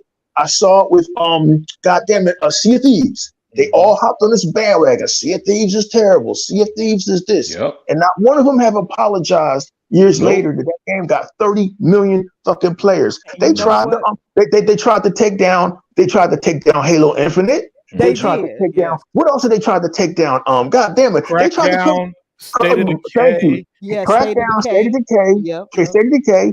They tried to take down damn, what the fuck is it? Listen, Hi-Fi Rush had Shadow Drop, and they tried to take that down because of Shadow Drop. Yes, they did. They tried Oh to take down yeah. Sega Man 101 boy, Jeff Grubb, he was saying, "Oh, I heard Hi-Fi Rush didn't make what it was supposed to make." Right. That was an these after attack. but Zink, guys, and I'm as Sega Man always says, land my plane. Do y'all see what they do? Do y'all see why I don't listen? And listen, the chat is about to get offended by me. Look, I really don't care. What you gonna do, right? Send in the fucking petition. I'm already fucking banned off of fucking YouTube. What the fuck can y'all do to me? I can't stand these fucking goofy ass white bulls on these fucking YouTube channels with their long slick hair and their lies. Oh, Redfall sucks. I played Redfall and it's terrible. It's like I noticed something ever since 2016 with Batman versus Superman. I never knew what shit going viral was. I never knew what review bombing was. And I called myself being an entertainment writer. I just didn't know. I just thought that everybody gave shit a chance on its own merit. But that's not the case. I noticed the motherfuckers, Unlimited Production, Hebot, and Hebot, you know this for a fact. Suicide Squad 2016. If they want to take something down, they're going to fucking take it down. And they don't care how many people they hurt, how many developers they hurt, how many directors they hurt. They don't care who they hurt as long as they take some shit down. But prop up the fucking Jap crap they love, like Elden Ring. What the fuck was that fucking garbage? Redfall has a barren open world. First of all, the town is on lockdown because it was a vampire attack, right? Yeah. Everybody is hunkered down and holed up somewhere. Anybody that did go out is dead, which is why you find all these things. And what it does, Thea, is it creates this feeling of foreboding. Like, I'm a grown ass man and it's a video game. Like, I'm not going out at night. I'm gonna try to wait till it's daytime. I'm not going out at night. Hey, hold on, E-Rock. I'm like, shit. E-Rock, I was like, I'm not going to that house again. Because the last time I went in the house, I got cornered, got my ass beat. So I'm like, fuck, I'm going to stick with the mission. Redfall be like that. And you be hearing voices and shit. Hey, E-Rock. Hey, E-Rock. They try to do that shit, right? To bring it down, right? Like you said. Like what they did with Hi-Fi Rush, then we found out it sold more than Forspoken, even though it was on Game Pass, even though it was only $30, right? And today, you saw Screen Rant. What they say, Redfall sold more than the last 3 PlayStation exclusives that came out. Wow. Now, we waiting for the exclusive numbers to come out from Xbox. But if that's true, it's true. That's why they took it down. Why do you think they took it down? Because they can't talk shit about their present Sony. That's why they did that. Because they saw people making fun of it already on Twitter. That's why they took it down. That's exactly why they did it. Because they're like, oh fuck, we just stir the pot. PlayStation's gonna get attacked now. Oh my god, we can't do that. That's our baby. Bro, all these sites are all the same. They're all the same. And everybody, all they do is hop on bandwagons. And I've never seen anything like it. But I know you guys are probably saying to yourselves, well, people can't be that dumb. Yeah, they are that dumb. I saw on Instagram today. Well, I heard that. Well, this guy on YouTube said that. Well, this website said that. And I'm like, God damn. So I mean, a lot of folks say that meeting a girl or having intercourse might give you chlamydia. So you gonna stay in the fucking house? You never gonna go out? You never gonna go out on a date and find out shit for yourself? This is what we're dealing with. And like now, I learned to take shit at face value. I don't listen to none of these people. I don't listen to none of these movie reviewers. I don't listen to none of these fucking so-called gamers out here. because the people that tell you, like me, to tell you that, yo, Super Lucky Tail's a good game. It's something that we don't have in 2017 or 18 on Xbox, a platformer other than Cuphead. You should try it out. Oh, well, you don't know what good games are. Or, well, you should be playing Yakuza, or some fucking crap. But man, that's what.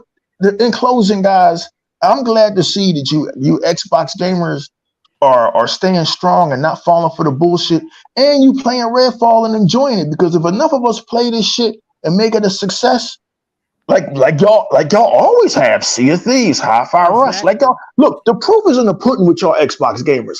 I don't have to defend y'all. I ain't got to back y'all up. I ain't got to do a goddamn thing but get ready to go the fuck back to sleep. Y'all, proof is in the pudding with y'all. It's motherfuckers like Other Zinc that made Halo a hit. This motherfuckers like Unlimited Production that made Hi-Fi Rush a hit. They don't. These guys don't need y'all to tell them what to play. They already know.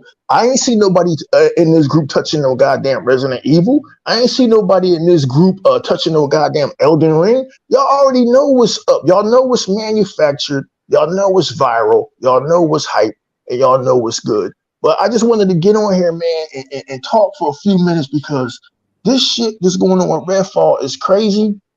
And I appreciate Phil coming out and standing his ground. But I would have been like, look, man, we stand 100% behind our studios. We give our studios anonymity. We're not going to breathe over our studios. Yes, Xbox has quality control, but games release with bugs. And I didn't see any of these motherfuckers complaining about all the bugs that came out with Forspoken and Elden Ring. They The just let Last that of shit Us slide. PC. The Last of Us PC. Horizon Hey, Forbidden y'all, did Entertainment, y'all see? Eternal. Did y'all see So when they mentioned up to Phil Spencer about bugs? He said to him, a buggy game is a game that doesn't work at all. Right. That's a broken game there. Yep. Hey, But Shane, E-Rock, Shane G came back at you. It almost made me tear up. I was cracking up, so I had to push mute. Shane G said at 6:28 p.m., he said, I'm a white boy, but I agree 100% laugh out loud. yo, hey, listen, guys, listen. And Shane G is a dude, boy. Listen. That was funny as hell. I don't mean to be offensive, man, but that's all you We see know. on YouTube. It's these fucking red dragons and these fucking Dreamcast guys. Oh, this sucks. This is terrible. And all they do is suck the dick of fucking, like, all these guys like, I can't play a game in 30 frames per second. Watch how many of these frothy playing that damn Zelda. Like Hebot said, at 10 frames per second.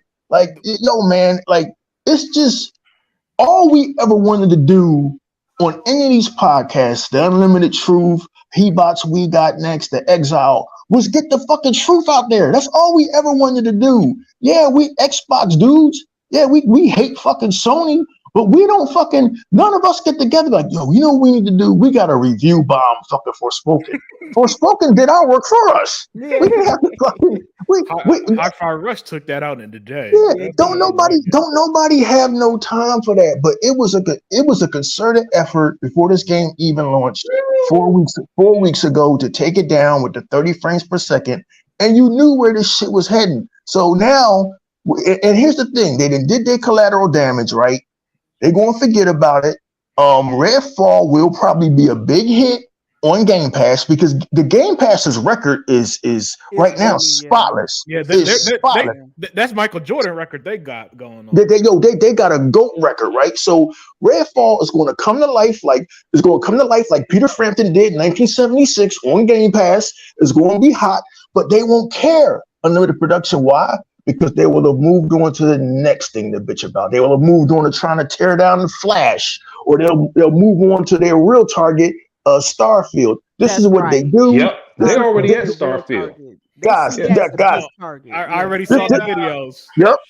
This is what they do. But I'm glad I'm associated with people who got common sense. And you guys, man, you guys are making this shit happen. You guys are playing the game. You play the games. You don't listen to the bullshit. You play the games. Right. And you guys are the guys that should be out there. And you guys should be on the forefront, not these frauds. But I mean, I'm just glad to be associated with fucking gamers. Yep. And that's all, man. I'm done. Excellent. Listen, guys. Redfall is great. It's a great game. I'm enjoying it. Buy it or don't. Who cares? I You don't don't even need care. to buy it. You could just download it from That's Game yeah, Pass. Hey, Game hey, Yeah. Pass, yeah. hey, let me get at Jay at 6:32 p.m. Jay, E-Rock. or is it yeah, Jay pulled a me. I listened to somebody talk shit for the last time, and it really pissed me off because Dia and I already said why we wanted to play Redfall damn Yeah, near a month ago. yeah. But when Jay said this, all this Redfall hate pushed me to buy the full price game. I bought the $99 version Damn. I after I did heard too. one pony bot say something stupid. I went straight downstairs, turn the game on, clicked on that $99 edition. Cause that to me made me say, yep, this game is gonna be fire. That's a I love soldier. this fucking game. But dude, I like the game. And I like do Dia too. said about an hour ago, she said, I would buy this game all over again. I would do exactly the damn same. I love this game, dude. And I haven't Yep. even played what my moniker used to be, the co-op master. Dude, I haven't even played it in co-op yet. I want to Oh beat the wow. game before I go to co-op. Wow. Yeah, yeah. Hey, And you, E-Rock. I have 2 co-op groups that I play with, separate Oh games. wow. oh yeah, Dia So is that's big like all event. Dia is in gear in other zinc Gears of War mode. Yeah, yeah. She, Tuck Master, what were you about to say? E-Rock, I am still stuck on this warehouse, man. Oh, we're gonna have to I left help Tuck. I left it in the chat. Yo, Yeah, I know what yeah. you, you, Don't spoil it I'm on still having a screen. hard time getting Yeah, past don't it. Don't spoil it on spoil it on screen screen. because I'm not there. I got the 4 people. Tuck. Please stop, Tuck. We'll talk about it later. We'll talk about it Yeah, later on. yeah, He yeah, can't hear you. yeah. No. I'm gonna have to move you, mute you if you're gonna be spoiling stuff, man. This ain't the spoiler cast. But Okay. Daya. So we heard Phil Spencer break down his vision of Xbox, basically. You know, and I thought it was excellent and well put. You know, not being the same as Nintendo and Sony. Right. Make sure they got quality games out per quarter. Stuff Right. that he said before, but I'm glad he reinforced it. Right. I just Yeah. want to get your thoughts on the matter. Well, that's the reason why I'm here. It's several things. Let me explain why I purchased the Xbox. Number one, for the ecosystem. I can't go back to playing the way I used to anymore thanks to Xbox. I hope Xbox is happy because they have me now. You know, I'm like a slave. You know. And two, I love the variety of the games. In my opinion, the other 2 systems just don't have that. Okay, unless it's third party, they just don't have that. They come out with the same games over and over and over again. What I like about Xbox is that they themselves come out with multiple types of games. I mean, he just revealed that Age of Empires 2 got more players than I think Oh dear, stop, Minecraft. Yes, stop, yes, stop. wow. yes. Hold on a second, because this whole panel hated me. They had a spaces, and it's like, hey, we got to get Zinc the fuck up out of here. He like Age of Empires too. Now Right. Phil Spencer says Age of Empires have more people playing it than Yep. Hi-Fi Rush. Yep. Go ahead, y'all. I'm Wow. tripping. So I was shocked to hear that. So that see, you don't know what people like. That's the thing. There is Yes. no one size fits all. I mean, some people don't like Redfall because they say that's not their type of game, but they're loving like Benedict Fox, or they're gonna love probably Ravenlock and stuff.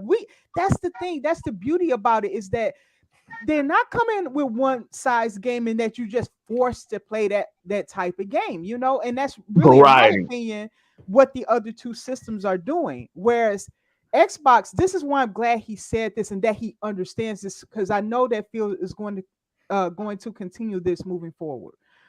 I love the variety of games. That I'm was a learning straight about pop games. shot when That he said was one game to rule them all. You know exactly yes, what he's talking about. He's talking yes, about Sony style games. yes. That was That's one fantastic. type. Yes. Go Yes. ahead. So I love that, because I'm telling you now, I probably would not have tried a game like Ghostwire, for instance. But I have had so much fun with that game that I'm thinking of purchasing it and hope, because when I like something a lot, I buy it. Boom. Boom. That right there is Game Pass in a nutshell. Yes, that's what Game Pass does for me. It's like I tried some, like I wouldn't have bought Vampire Survivors, for instance. I would have probably overlooked that game, but that game is so addictive. I can't think of what I would have did without that game. I love that game on the go. Okay, so I love Game Pass. This is part of the ecosystem that I love. And I'm glad he understands this part enough to not let these people talk him into being Sony 2.0. I don't want Yes. Sony 2.0. If I wanted them, I would still be over there. It's a lot of reasons why I'm no longer over there. Okay. And I've never had problems buying console. Like I don't choose not to have a console because I can't afford it. If I wanted a PlayStation, I would have one. I don't want it. To me, it's not worth my money. So I didn't get it. If I can afford a high-end PC, which is what I have, and an Xbox Series X, I can afford that machine. And I didn't want it. Okay. So all I need is an Xbox in my PC. That's all I need. So for whatever reason, I want to go back and forth because I do like to play some games on console and some on PC. I can go back and forth like that. I love it. And I love that I can play a game like Vampire Survivors on the go, which I have done. I'm probably going to do that next week because I'm going on vacation. So I'm probably going to hit that game up a little bit next week. So So I like that. So yeah, I like that he said that. Thank you for saying that, Phil. Thank you for shutting them down on no, you do not need to be a PlayStation. No, every company doesn't need to reflect PlayStation. And for this reason, I hope Xbox continues to fight because we need something different in this space. Excellent, man. That was absolutely excellent. Hold on, wait. I gotta give it. Yeah. Let me give me some of that. Thank you. Could y'all imagine? I'm a huge cinema follower, huge movie fan. Could you imagine if there was nobody making any independent films, or if there was nobody making, if everybody was just making superhero films? You would be tired of that shit tomorrow. Exactly. You need variety in anything, and Xbox is giving people variety, and that's why they love it. And it is what it is, man. I'm not knocking Nintendo or Sony for what they do, man. Hey, look, do y'all, but don't hate Xbox when them damn quarterlies come out in the field. Don't hate them when they demand another $3 billion. Damn, that's all. Yeah, exactly. You know, so the PlayStation doesn't even have a winning formula, or else they be the ones who be buying Bethesda and Activision. Yep. So when guys like Paris and everybody on this podcast, this kind of funny podcast, pretends that they know the secret that Phil doesn't. Like, guys, Phil has something called advanced metrics. All right, this something every business have. They have numbers and resources and stats and every type of research that proves stuff that we've never even conceived unless you work specifically in that industry. All right. So when they sit here and guys like Paris Lilly tell them about communication, knowing damn well Sony doesn't communicate shit. Right? Nothing. It just blows my mind that Phil, the CEO of Xbox, basically at Microsoft, has to sit here with these nobodies, because that's what they are, nobodies compared to him, and he's got to explain to them like children the basics of how Xbox works. But I'm gonna pass the torch on to you. Hey Tuck, you there? Nope. Yeah, Tuck could be my man went to sleep. You know who would tell him to go to? You know who would tell him to go to hell real quick? Vince McMahon. Go to Vince McMahon, the owner of World Wrestling Entertainment, and ask him, Vince, what's going on with the Endeavor deal? And watch how fast he tell you to eat a dick. Yeah, and that motherfucker's a billionaire. Like some people just don't care. But yeah, he's so rich. He dressing up as Vincent Price these days. But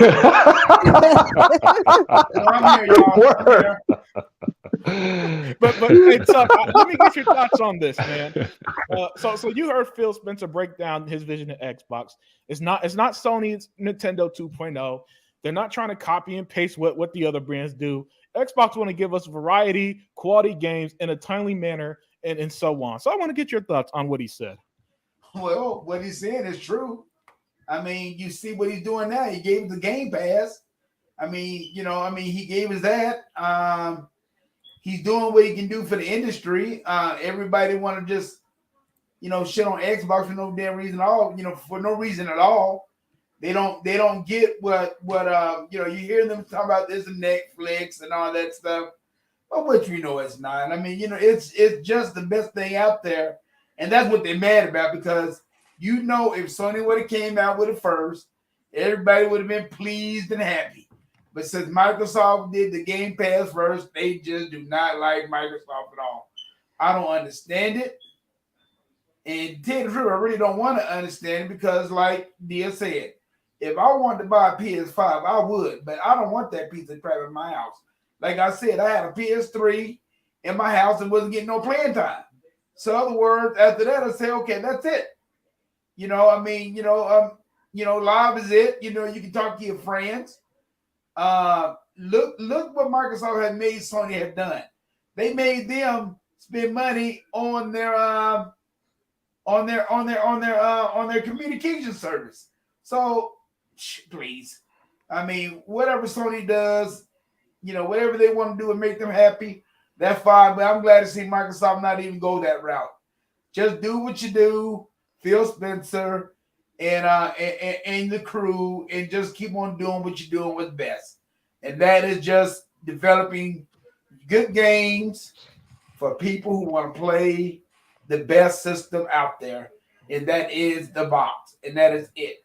There's nothing else to really say. Mm-hmm. The Xbox is the best box. We're eating good on this end, and they're not. And that's what they're really mad about. If you think about it, fellas, like y'all said, what do they got really coming out this year? What do they really got games coming out this year?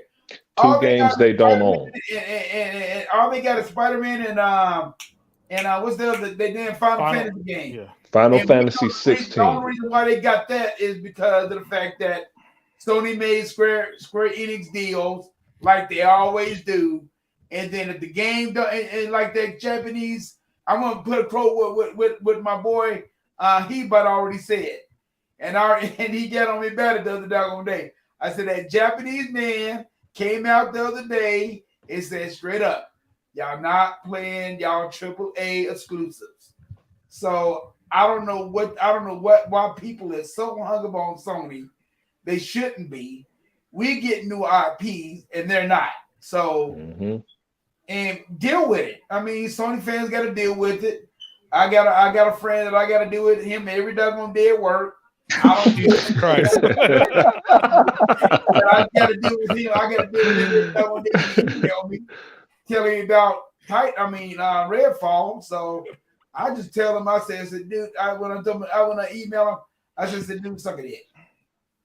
And that's what I told him. I said in my email, support me, dear. But that's what I had to tell him. Excellent stuff, Tuck. And before I get to Zink, I just want to reiterate, Tuck, remember, 2017, should Microsoft provide a roadmap? At 2020, Microsoft finally gives us a roadmap. 2022, should Microsoft stop announcing games early? And I'm just reiterating that point that Tuck brought up, just to point out how to these people, E-Rock, it's a lose-lose situation. You get what you want, you bitch. You don't get what you want, you bitch. You want new IPs, you bitch. You get classic games brought back, you bitch. So at some point, you're just a non-factor, in my opinion. You should be considered a non-consumer, somebody that you can't win over. Because I'll tell you what, I would not waste my time trying to win these dudes over who got what they wanted and bitch. But Zink, same. Zink, let me get your thoughts on this. You heard Phil Spencer's words. I love them a lot. We're not trying to be like the other brands. We're trying to get quality games out quarterly and this and that. What are your thoughts on Phil Spencer's words there? Well, I like them a lot, but here's the question I have. Unlimited production, what do you think about this bullshit? Oh, well, look, this is how I feel about it. I like that. I don't think Phil needs to continue to explain himself, because a lot of what he said is more reiterating stuff he said in the past. We want a big game every quarter. Said that 4 years ago. All right, I remember reading this stuff, and I said it earlier, Zink. I think the gaming community suffers from short-term memory loss because it's almost like what happens yesterday does not matter at all. And if Phil isn't constantly saying, like I guarantee we're going to hear this summer. Yes, Starfield is exclusive, because for some reason every few months we got to reiterate the point that game's not coming to PlayStation, right?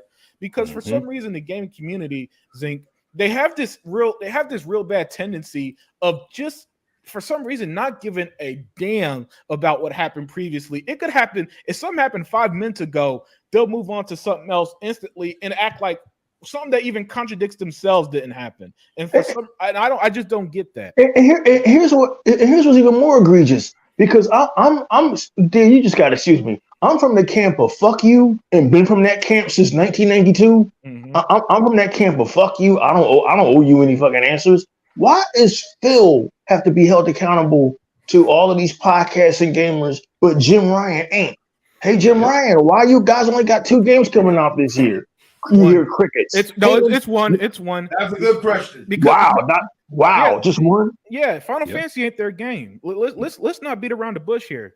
Listen, when Sony said themselves, Iraq, when they said last week to their investors, we only have, they didn't say multiple AAA games, they didn't say some, they said one, and they had to reassure Spider-Man was coming. That tells me that they don't see Final Fantasy as their game. Why is nobody questioning Jim Ryan? Why is nobody questioning Nintendo about just their big game is fucking Zelda? Some shit that they've trotted out 1,000 times before with the same graphics and the same gameplay. You're going to be doing the same shit, talking to toadstools and going through water and watching clouds fly by.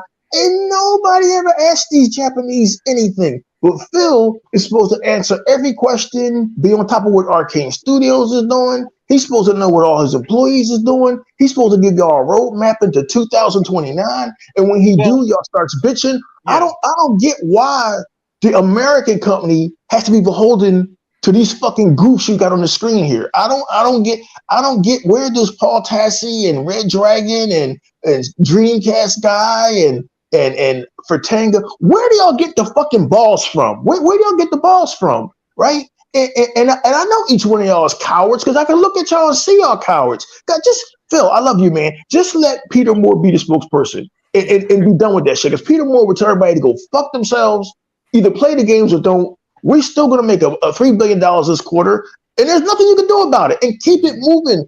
I believe people will respect that kind of acerbic attitude and venom more than being a fucking nice guy. Because being a nice guy ain't working, Unlimited. Yeah. And what Unlimited was saying, Iraq, he wasn't even telling the whole thing. And we know Unlimited is an accountant. They predicated on going to the last penny. But Spider-Man coming, that's such a broad aspect there, like Unlimited said at the top of the show. It's coming out fiscal year end. That's in March 31st, 2024. Yep. Okay, so we don't know when it could come out tomorrow, or it could come out by March 31st. Yeah, they still haven't given a date for that. No damn date. They just give this broad ass scope, and nobody's bitching about it. And they don't even own Spider-Man, so they still have to share profits. And you know what? When you said that, it kind of pointed out how absurd stuff like this is, where they don't even, it's weird. The gaming community has these quote unquote rules, Zinc, but they don't hold anybody but Xbox to these rules. Exactly. You got to show gameplay. Wolverine had no gameplay. Jeff Grubb. Well, I mean, it's because Sony did it. I trust Insomniac, right? Well, you can't show games early. Sony showed games early for fucking years. Well, that you gotta give us a roadmap. Well, so Microsoft Gate, what's Sony's roadmap right now? Sony's roadmap is Spider-Man and nothing fucking else until Xbox don't gotta show me nothing because I trust Xbox until spring next year, right? So it's weird how they have these rules, but these rules literally only apply to one console and nothing else. Because like Nintendo gets away with fucking murder, and it drives me crazy. That's why I'm hard on Nintendo. Not because I don't like, I don't respect what Nintendo does for some of the shit they do, but it drives me up the wall that for some reason every time I bring up something Nintendo does, everybody has excuses. But they don't need it, or they're exclusive. I don't give a fuck. The way I see Nintendo is that they're leaving so much money on the table by being stuck in 2005. That's how I see it. Because if I ran a company, why wouldn't I? Okay, we have the best selling exclusives in the game market. Where's our Call of Duty money? We don't have none. Oh fuck, we had to wait until Microsoft gave us a 10-year deal to get Call of Duty. What kind of nonsense is that? That's the best selling game every fucking year. Terrible business moves in my opinion, right? A GTA, where's our GTA money? We don't have it. Why? Well, we don't think those type of games should be on our No, go fuck yourself. It's one of the biggest games ever. I want that. That's how I would approach it. But apparently nobody approaches Nintendo that way. I didn't mean to go on Nintendo rant there, but man, it just drives me crazy how people hold them to no standards. Right, no, You know, at all. Sony is held to these light standards where, okay, Sony, you probably do you do what we hate Xbox for, but that's okay because we grew up playing PlayStation 1 and 2, right? And then with Xbox, you gave us a roadmap, but you didn't show gameplay. You showed gameplay, but you didn't give release dates. You got release dates, but it's not coming out soon enough. It's all like somebody in the chat said earlier. They're always going to move the goalpost, and because of that, Phil should treat these guys as non-consumers, people who's never going to buy your product anyway or invest in your product anyway, and just move on from them. But we're going to play this last clip, and then we're going to call it a night. But this was my favorite part. This part is going to be about 2 minutes long, so bear with us. But this part I thought was fantastic. We're going to give our thoughts, and we're about to start it now. Love that it deserves, whether it be the homepage update, achievements, of course, looking forward and using the power of this next gen. Do you think you guys have lost that focus, or is it still there? And can we see more love on that side? Oh, and to add quick context, he was pretty much asking why does Xbox players feel like second-class citizens or something stupid like that. But here's we'll definitely continue to focus on making our console experience as great as it can be. I like the homepage refresh and some stuff. I will say this might be disruptive as well. We have a different vision. You know, Paris talked about this. It's play the games you want with the people you want anywhere you want. We want Xbox to be something that people who buy our console can feel like they're a member of. Obviously, who are playing on PC, who are playing on cloud, that they feel like they're full members of our ecosystem. Game Pass players can play on many different devices, and we remain fully committed to that. We're not in the business of out-consoling Sony or out-consoling Nintendo. There isn't really a great solution or win for us. And I know that will upset a ton of people, but it's just the truth of the matter is that when you're third place in the console marketplace and the top two players are as strong as they are and have, in certain cases, very, very discrete focus on doing deals and other things that will that kind of make being Xbox hard. Y'all heard that, right? I'm gonna play that part. Yes, and notice no follow through. Yeah, one more time. Now this is very to third Sony or out consoling Nintendo.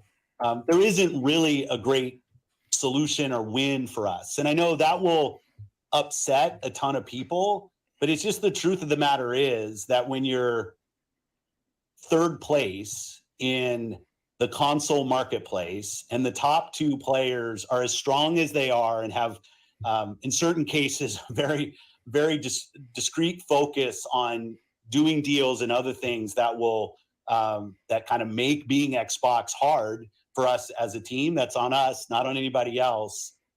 Our vision is that everybody who's on console has to feel like they have a great experience and they're a first-class citizen. They've invested a ton in our platform. But we are not in a position, and I see it out there. I see commentary that if you just build great games, everything would turn around. It's just not true that if we go off and build great games, all of a sudden you're going to see console share shift in some dramatic way. We lost the worst generation to lose in the Xbox One generation, where everybody built their digital library of games. So when you go and you're building on Xbox, we want our Xbox community to feel awesome. But this idea that if we just focused more on great games on our console, that somehow we're going to win the console race, I think doesn't really lay into the reality of most people. Like 90% of the people every year who walk into a retailer to buy a console are already a member of one of the three ecosystems. And their digital library is there. This is the first generation where the big games that they're playing were games that were available last gen. When you think about Fortnite and Roblox and Minecraft, like the continuity from generation to generation is so strong. I see a lot of pundits out there that kind of want to go back to the time where we all had cartridges and discs and every new generation was a clean slate and you could switch the whole console share. That's just not the world that we are in today. There is no world where Starfield's an 11 out of 10 and people start selling their PS5s. That's not going to happen. So what we have to do, and we have this unique vision because we see what creators want to do. Creators want to build games that can meet players on any screen. People play with their friends regardless of what other screen they're on. And the console is the core of the Xbox brand. There's no doubt. So, well, there you go. That's probably the most controversial part of the interview, but my favorite part, because it added a lot of insight, some potentially divisive insight, and definitely is going to be it's going to be taken out of context. I guarantee it's probably taken out of context right now as we speak. But it's been absolutely taken out of context by everybody. Yep. Yeah. But interesting enough, I think the part that's going to get ignored, guys, is what he said about Nintendo and Sony doing deals that makes it hard for Xbox to exist. I just thought that part was brilliant to throw in there because Excellent. Yeah. But I'm gonna start with Dea. So we heard Phil there. He said a lot of interesting things, some that people might not agree with. But I do think that these people have numbers and resources that we don't. So I can't say that he's lying. But I do want to get your thoughts on this. What are your thoughts on Phil's take on Xbox, Sony, Nintendo doing deals? The kind of shady deals that they don't want you to know, but you know it's out there. Okay, I have 2 points to that. One, I disagree with Phil when he says, well, that's on us. No, it isn't. Because in my opinion, that should be illegal for a company to block what other third-party companies do that is not part of their first party, who they do business with. Because you won't have a market if you allow that. Let people try a market, those tactics in different markets, and see how long those markets last. They won't.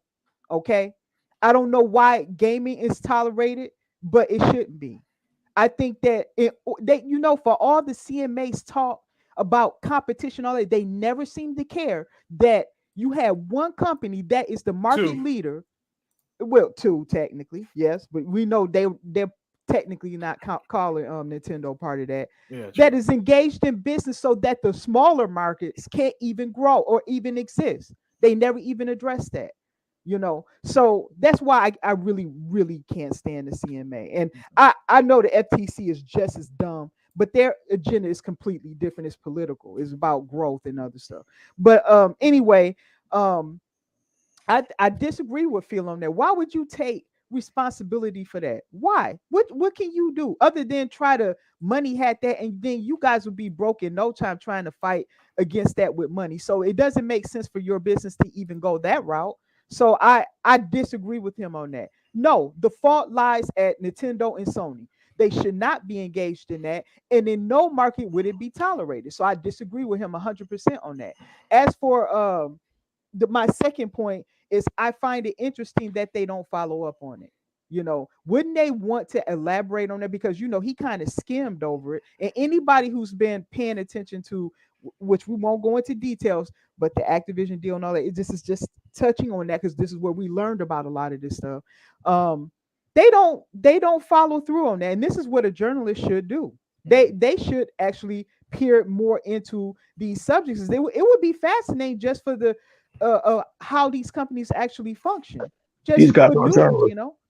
So I find that interesting. That showed me more about them than anything else. But I love that Phil brought that out. He's letting people know that no, it's not just all Xbox. It's also that we don't have a field that we can actually play in. When we're fighting against companies that have such a large market share, and there's absolutely zero regulation in it, I might add. We're fighting an uphill battle. Not to cut you off, but that's why they created their own field, Game Pass. Nobody has nothing.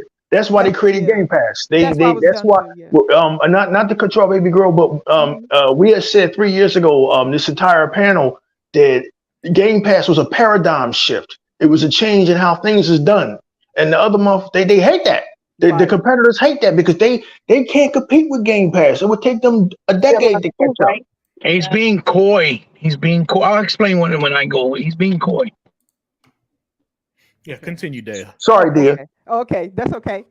But yeah, Iraq is thinking along lines with me, and I do know where he is going, but I'll let him explain that. But I know that's why they developed Game Pass, and whoever came up with that idea, it was masterful because it solves a lot of issues for Xbox while putting them in their own lane. And right now, as it stands, nobody can play the game the way they do. They're so far ahead. And I think that with their foresight, having their own servers and developing that over throughout the years, and coming up with this plan, because like I said, they do have a long-term plan. Obviously things are not always falling in the way they want, but that's the way things go. And Xbox is learning as they go, but they are years ahead of Sony. And way more ahead of Nintendo. Nintendo feels that they're always going to be safe in that spot. And I'm going to say this too. Nintendo won't always be safe in that spot. They will get some Nobody stays on top forever. Okay. So Xbox knows that better than anybody. Sony's going to learn that eventually better than anybody else. And Nintendo will eventually learn that as well. Okay. Sony know they ain't shit and their days are numbered. Their days are numbered. It's still I numbered. I don't even know how you a market leader when your entire company's only worth $48 billion. Yeah, They that's really like aren't. It's really that's like Nintendo. that's like somebody He's saying, talking about E-Rock. He means console sales. Console sales. That's what he's talking about. he Right. is oh, talking about console sales, but Sony PlayStation is going to die a slow death because Oh, you do absolutely, not make your absolutely, money off of hardware. You make it off of software. absolutely, Which, absolutely. which they said last week when they admitted that what? Oh, that's right, their games aren't selling. Continue. That's right. Exactly. Yeah. So that's all I wanted to say. Those are the points that I wanted to highlight, and that I'm glad that Phil fully acknowledges that. And for those of us who've been following the ABK deal, this is how I learned about it. I'm glad that we know the truth and what these companies are doing, and how Xbox is trying to combat that. And I'll tell you this much: they're going to attack Game Pass with everything they have in it. If you guys care about the health of Xbox, continue to support Game Pass. You have to, because that's the lifeblood of the Xbox brand. Okay. Right. Hey, before you move to the next combatant, Unlimited, first of all, I want to say I'm so glad Dia is a part of this squad, dude. I mean, Absolutely. I can't believe Absolutely. how happy I am. I mean, when even the whole group, dude, when I see what's going on today on YouTube, and I saw it all day today, all day yesterday, I'm glad I'm a part of this team. And Yep. this the realest one. I'm glad he's a part of the same game. Yes. And our group, 100 and those guys, dude. It's only a select few that's like this. And dear, we were going back and forth when I had a chance in Sean's chat today. And it's this other chick in that group. She's an asshole too. Yeah. You know, that chick is something else. And a few guys in that group, Gogo Poe, Shane G, and the rest of the Shane G. guys, Jay, Yeah. all of these guys are Smitty. assholes, and it keeps you motivated and lets you know that, like E-Rock says, and all of us say, hey, we have a gaming focus. We know what we like. These guys don't know enough to tell us what an actual good game is in the first damn place, and they have agendas. So play what you want to play. Go ahead, Unlimited. Yeah, and the realist, yeah, he is being magnanimous, 100%. And that's but he still brought up a lot of interesting points. Tuckmaster, if you're still there, let me know. Tuck works on delay, so we're gonna find out when E-Rock speaks. I'm here. Oh, okay. Hey, so you heard That was spot on, Unlimited. That was spot on. so Tuck, you heard Phil's words, right? Yeah. All right, so I want to get your thoughts on it, man. What do you think? He put that little outliner out there that Nintendo. I like that he said both Nintendo and Sony, because we know the Sony. We've talked about the Sony. The Nintendo aspect don't get talked about enough. So I like that he said both of them, right? So he said they both do deals, that shady deals, basically, that make it hard for Xbox. And I want to get your thoughts on that, and this part where he talked about the way to be success isn't just, all right, we release great games and people sell their PlayStations to buy Xboxes, right? So what are your thoughts on Phil's words? These potentially controversial, definitely going to be taken out of context words he said. It's already been taken out of context already. All doggone day. I mean, that's what I've been on YouTube all day today. They taking his word out of context already, and it's unfair and all that stuff. But let me tell you right now, what Phil said is right. I mean, they don't have anything to. They don't have anything to turn around and prove to nobody. Just take care of their own people, and that's it. And that's it. The proof is in the quarterly financials, nigga. But what the fuck? Why are we even having this fucking conversation? Why is he sitting there talking to these white boys? The proof is in the quarterlies. I mean, no. I mean, you know, dude. The thing about it is, Zink. What fucking world are we listening to? What world are we living in? Where a $675 billion company gotta justify themselves to these corny niggas on this fucking podcast? Help me the fuck out with this, somebody. They're gonna always do that. They're gonna always do that until the end of time. But money talks and bullshit walks, nigga. Yeah, I'm sorry. I'm getting frustrated now. Money talks and bullshit walks. I'm frustrated with you. Go ahead. What fucking world are we living in? He's right. It may not be frustrated about. I'm just saying, why would Phil waste his time talking to these motherfuckers? Like, look, man, talk to Aaron Greenberg or Bonnie Ross. I don't have time to come out there, nigga. I'm getting my motherfucking Ferrari detailed. Oh, that's right. You can't afford one of them. Get out of here. I mean, he didn't have Here's why. But at least he said something about it. I mean, you're right about that. He didn't have nothing to say. He didn't have to say this today, but he came out about it anyway. So like Will Smith, motherfuckers could talk all the shit about Will Smith they want. That nigga got $400 million in the bank. So keep it moving. I will give him credit for that. He came out and said what he had to say. But more like my point is this. Okay, if that's what they want to go with this bidding war and all that stuff again, because everybody knows the money. Everybody knows if they want to go through these the exclusive deals and all that stuff again, let them. Because you know if Microsoft push that money up, they're not going to turn around and deny that Microsoft's money. They're not. Let's just put it like that. Okay, so they can sit over here and talk all that stuff all they want to. I mean, I understand that Phil's still trying to be a nice guy. But Phil needed to turn and say, okay, you know what? This is what we're going to do. If this doggone deal did not go through, we're going to make a deal with Activision. We're going to make a deal with with Square Enix to make sure it gets to our system first. Now, the floodgates is open. The floodgates is open. If the floodgates open like that, Sony and Nintendo can kiss the baby. And that's just the truth. So I think that's where really what Phil is speaking around to. If they really want to push the ante, if Microsoft really want to push the ante, they can push them both out. They can push them both out. As far as I'm concerned, now, and this thing right here with Google's in this mess too. That's okay. I ain't going to discuss Google because Google's a fuck up anyway. But more like what I'm trying to say is this. If they don't watch it and they want to push the narrative, don't push Microsoft into being back when they had a 360, when they was doing these executive deals, 6 months deals, a year deals, and all that stuff, because they will be left out. Do not forget that they turned around and had what's that game called? With Laura Croft. Tomb Raider. Don't forget they had that for exclusive for a whole year. Not one PS person picked that game up after that whole year. Yeah, but Phil said they ain't doing that shit no more. They're not wasting no time with timed exclusivity, and I agree with them. They're still doing deals with Game Pass. That's the new motto. People correct, but they're not buying shit and wasting money and not reaping the benefits of it. Absolutely not. But they're still doing it in a smart way with Game Pass. That's what I'm saying. And in that case, they don't have to really do what they don't have to do what they had to do back then. They can put everything on Game Pass. Hey, focus the money on them. Let the money go right back to them, and they share the money. And let's see where it goes. Because Sony or Nintendo don't want to go that route.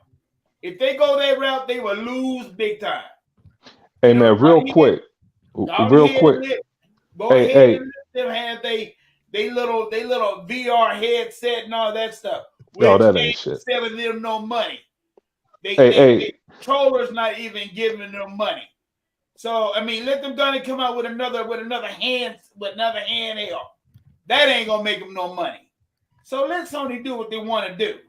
But in reality, we know In reality, we know who the leader is, and it's Xbox because they got it going on with Game Pass. And for all the Xbox people out there, support the Game Pass. Forget about everything else. Do not listen to these other game tubers, these other YouTubers. Listen to Hebot, myself, Unlimited, Dia, Adder and E-Rock, and my boy Segment. Listen to us, and that's it. Because we're gonna tell you the truth. We ain't gonna tell you no damn lie. So other than that, that's my note on that. I'm done with it. Hey, real quick, hey, Tuck. Let me piggyback real quick off of what you just said about controllers. People swear up and down they know marketing. I heard ex pony bots. Let's just say, no, I heard Kay Asante saying it's ridiculous that they're promoting video game controllers of nail polish colors. Well, I thought you said you knew marketing. Marketing is something that you don't know. Consumer behavior is a very difficult class. It was a 453 graduate level course. Okay. You don't know what the fuck you're talking about. Kay Asante. You bitched at Microsoft talking about some controllers with nail polish. My daughter is a college student. She not only bought the Halo nail polish, now she likes one of those Redfall, hey, one of those controllers Yep. that's from that expensive ass nail polish. Hey, dude, you market to everyone. It's just not the us that listen to podcasts, you idiot. Because we're less than 3% of the population. Now let's Yep. get at this celebrity that's in the chat here, known as the realest one, aka Colin Moriarty, using a big word like magnanimous. And Jay said, Jay's fraud ass said, hold on a second. I had to. I'm sorry, I had to get rid of a call real quick. But Jay said, "Hey, facts. I just looked up at magnanimous. You right." Elegant. It's an elegant word. It's an elegant word. Oh shit, these guys ain't shit, boy. Oh man, the chat is hilarious. Hey, but we're gonna move on to E-Rock X. So E-Rock, you heard everything Phil had to say. You know, the shade at Nintendo and Sony and their deals. How people don't jump ship like they used to, and so on. But I'd like to get your thoughts on everything. Man, my thoughts on this, because I know you guys trying to wrap up. I understand. See, and Phil, man, this is just who he's always been since he became head of Xbox. He's very accessible. He's very accessible to the community, despite the fact that the community don't deserve him or deserve his accessibility. You know what they deserve? They deserve a guy like Peter Moore or Vince McMahon, who I think one time strangled a fucking interviewer. That's what they need. They Phil is just so nice. But my thoughts on it is, again, like I said when Tuck was screaming in everybody's ear, I don't see why the $657 billion company has to justify its existence versus a $48 billion company and whatever pennies Nintendo is worth. I don't get it. You guys in these podcasts or these guys. E-Rock. Mark Cerny got him. Yeah, man. It was Mark Cerny. Yeah. He about to speak too much truth. Mark Cerny. Yep. Yeah. Look. Oh man. I think E-Rock was broadcasting from that defunct Sony Vaio laptop. Oh shit! So that's what it was. All right, he'll pop back in. Yeah. So until E-Rock gets in, Hebot, you there? Yes, I am. All right, Hebot. So you heard everything Phil had to say from the shade at Sony and Nintendo's deals, how the modern console market work. So I'd like to get your thoughts on what he said. It's going to be taken out of context, by the way, 110%. But I just want to get your thoughts until E-Rock gets back. Well, first of all, I like how Phil threw nothing but pop shots in this entire interview, but he did it in an elegant way, right? Great point. And also, he included Nintendo and didn't leave them out of it, because usually he plays nice for Nintendo, but I like that he mentioned them because they do the same thing, just not as much, right? Even though they started all this shit way back when, right? Phil is just being coy because the truth of the matter is he knows, like he said, the people that are brand loyalists, like the PlayStation fan base or like the Nintendo fan base, right? He knows that they're not going to buy an Xbox no matter how much their games score high or how good and attractive they may look, right? But what he is saying is we're making our ecosystem attractive to anyone that wants to approach it in whatever way they want to, right? Because that's why they said if you're on your laptop, if you're on your phone, if you're on your tablet, or if you're on an Xbox console or PC, right? Or a PC itself, right? That's what he's trying to say. He's not dumb. He knows that hardware is not going to attract all those brand loyalties because all these brand loyalties, again, keep thinking that console sales is what makes money. It doesn't. It hasn't for a very long time. That's why they said that exclusives only go so far, long go, right? What they're doing is making Xbox ecosystem, right? And I'll say it again, ecosystem more valuable to the consumer than anyone else. Because when they put games on Game Pass, they're doing the same thing. They're paying developers to put their games exclusively on Game Pass day and date, either long term or timed, right? But gamers on Xbox don't have to worry about going out and paying a full flat $70 for a game. We can play it on Game Pass. If we like it, we can buy it. If we don't, we can move on. But we still get to try out the games. You can't do that on PlayStation. You can't do that on Nintendo. They're paying money for exclusivity that only games be there for whatever, whether it's timed or whatever, and they're not making their brand more valuable by only having something timed, especially if they're not getting the games day and date the way you do on Game Pass, right? They only get certain things. So again, he's saying it because he knows that the Xbox can do whatever they can. Like he said, Starfield can get an 11 in scores, and that's not going to make a person sell their PS5 and buy an Xbox. He said it. He said it right there because it's not about getting people to buy hardware. It's about getting people to be on Xbox ecosystem because the value is overshadowing the perception. Remember, and people seem to forget, Microsoft is not even available in like 34 countries that Nintendo and PlayStation are, either due to the countries not wanting to work with Microsoft or because it's too expensive to even waste the money because their consoles don't sell there anyway. But with Game Pass as a service, they can still get to those people and not have to pay a dime. You see what I'm saying? They don't have to pay the logistics, the overseas fees, the shelf space, the importing, none of that. Yeah, But correct. they can And he bought, and also with what you're saying, at least when I was in college 30 years ago, 36% of all products is packaging. So when you can send something over the web and you're not paying that 36%, that goes right back into your pocket like Unlimited's absolutely, game, and to the Hi-Fi Rush. developer's pocket. Absolutely.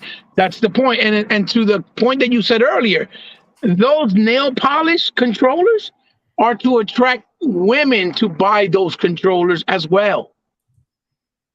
That's why they're doing that, because they're trying to get all types of Consumers. gamers and consumers, whether it's a girl, a boy, a kid, whatever the case may be. And this is why they do well when they do these controllers. Controllers make the money. People buy them. Their accessories sell like hotcakes. As soon as they get a controller, you see it sells out. Yo, Almost fuck yeah, everywhere. man. Yeah. Almost everywhere. Why? Because people enjoy that availability. And some And people are those options. collectors.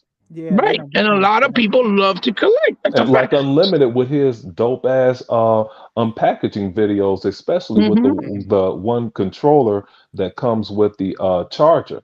Yeah. My daughter Uh-huh. likes the color green. I haven't shown her that one yet, but go ahead. Yeah, no, it's right. Unlimited bought the 5 controllers from fucking Redfalls. Okay? Why? Because he enjoys collecting them, and they're controllers that what? Move forward with you. They're going to move forward Great with you point. because that was Great the point. promise.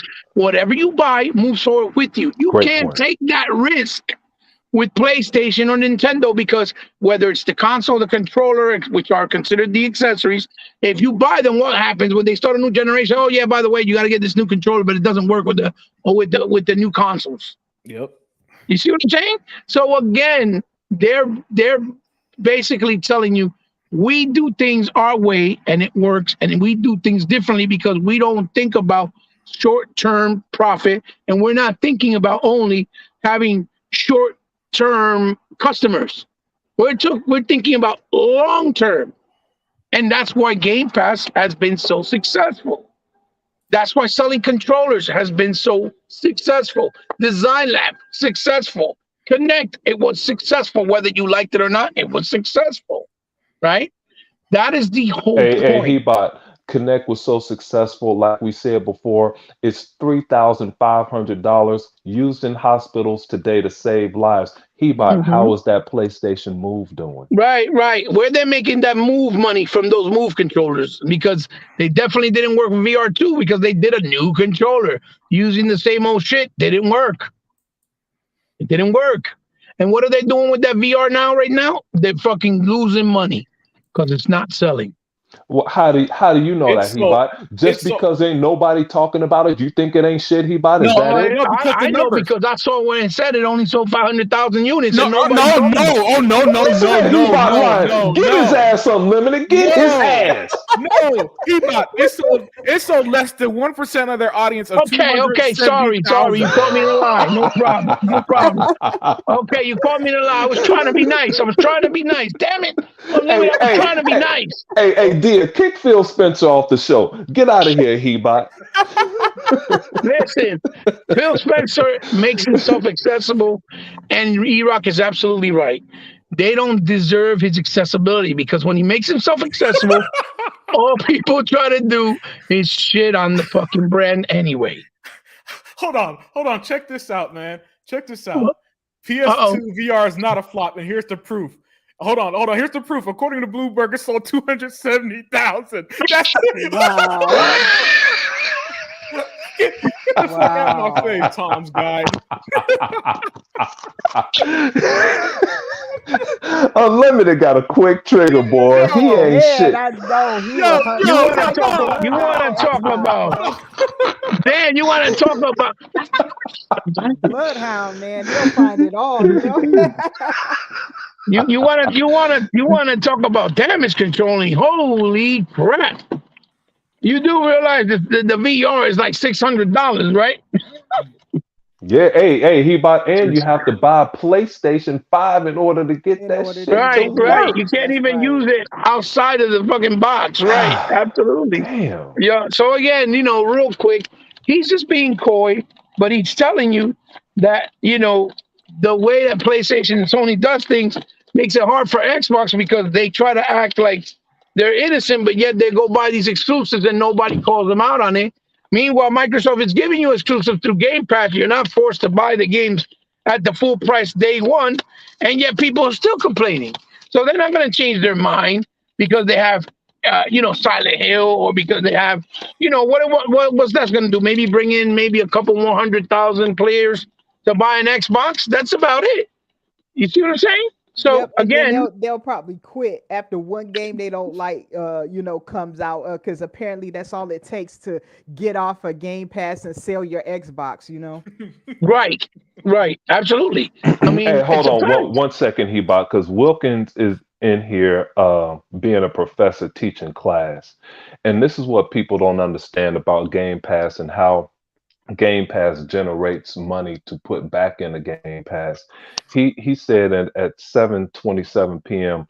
at Kenneth Wolf, "You're wrong in many ways. So Hi-Fi Rush is not stellar? Question mark. like I said, many people buy the game still for ownership, and Game Pass increases revenue overall through DLC and other purchases. Bingo. Right. People don't understand business and its methodologies. They need to calm down and shut the fuck up. Just They play the game. they are so stuck on the old model of you Not buy in the room. console, then you spend $50 to $70 on the exclusive. They're so stuck on that model, Zinc, they can't wrap around the idea that success is measured in other ways now. For I don't know why they can't picture it, because every single financial report or any kind of report really shows that the measurement of success isn't just, oh, you bought the PlayStation 5. Okay, what did you get with the PlayStation 5? You got a free game. What else did you spend money on our store for? Nothing else? Well, shit, that don't help us. Okay, Xbox, what did you do? Oh, you subscribed to Big Game Pass. Shit, you bought DLC. Damn, you're always in the Xbox store. Shit, You you're always bought buying. controllers. Yeah, you're always buying controllers. Right, Wow, right. you really invested in Xbox. That's the measurement of success, Mhm. right? So that's why they say that's what. Listen, they've been saying it forever in the gaming world. The console itself isn't the moneymaker; it's the software, right? And that's why they need us. That's why they sell you so much other stuff with the console, because those other stuff makes the money. And for some reason, Zinc, it just doesn't fathom for them. It's not. It's like it'll never click. You know what? I take that back. It's the only way it'll ever click is if by some miracle Sony has a subscription service that does well, that doesn't lose 2 million players in its first month, right? Subscribers, I mean, in its first month, and then then and only then will Colin Moriarty admit that the Xbox business model is successful. Hey, you Yeah. know what? We need to kick Wilkins out of here. Right. Cause man, he's just too damn smart. You know, see, dude. I mean, we don't need this dude in here. He should just go ahead and start a school and just say fuck it. Listen to this dude here, back at it again at 7:31 p.m. He said, "I didn't buy Doom Eternal. I played it on Game Pass and I bought the Ancient Gods DLC." Hey, he's speaking to other Zinc. Okay, at first I didn't buy Gears because my boy Ramo, our sons, told us, it's like, hey, Dad, you guys don't have to buy Gears. It's free in Game Pass. I didn't even know. They told us. So I bought everything I could. When the game satisfied me, I didn't have to. You guys know I played over 5,000 hours. They're giving me things because I play the game so much. But anyway, I bought I was just buying extra things on the game just because I probably spent about $300 on Gears.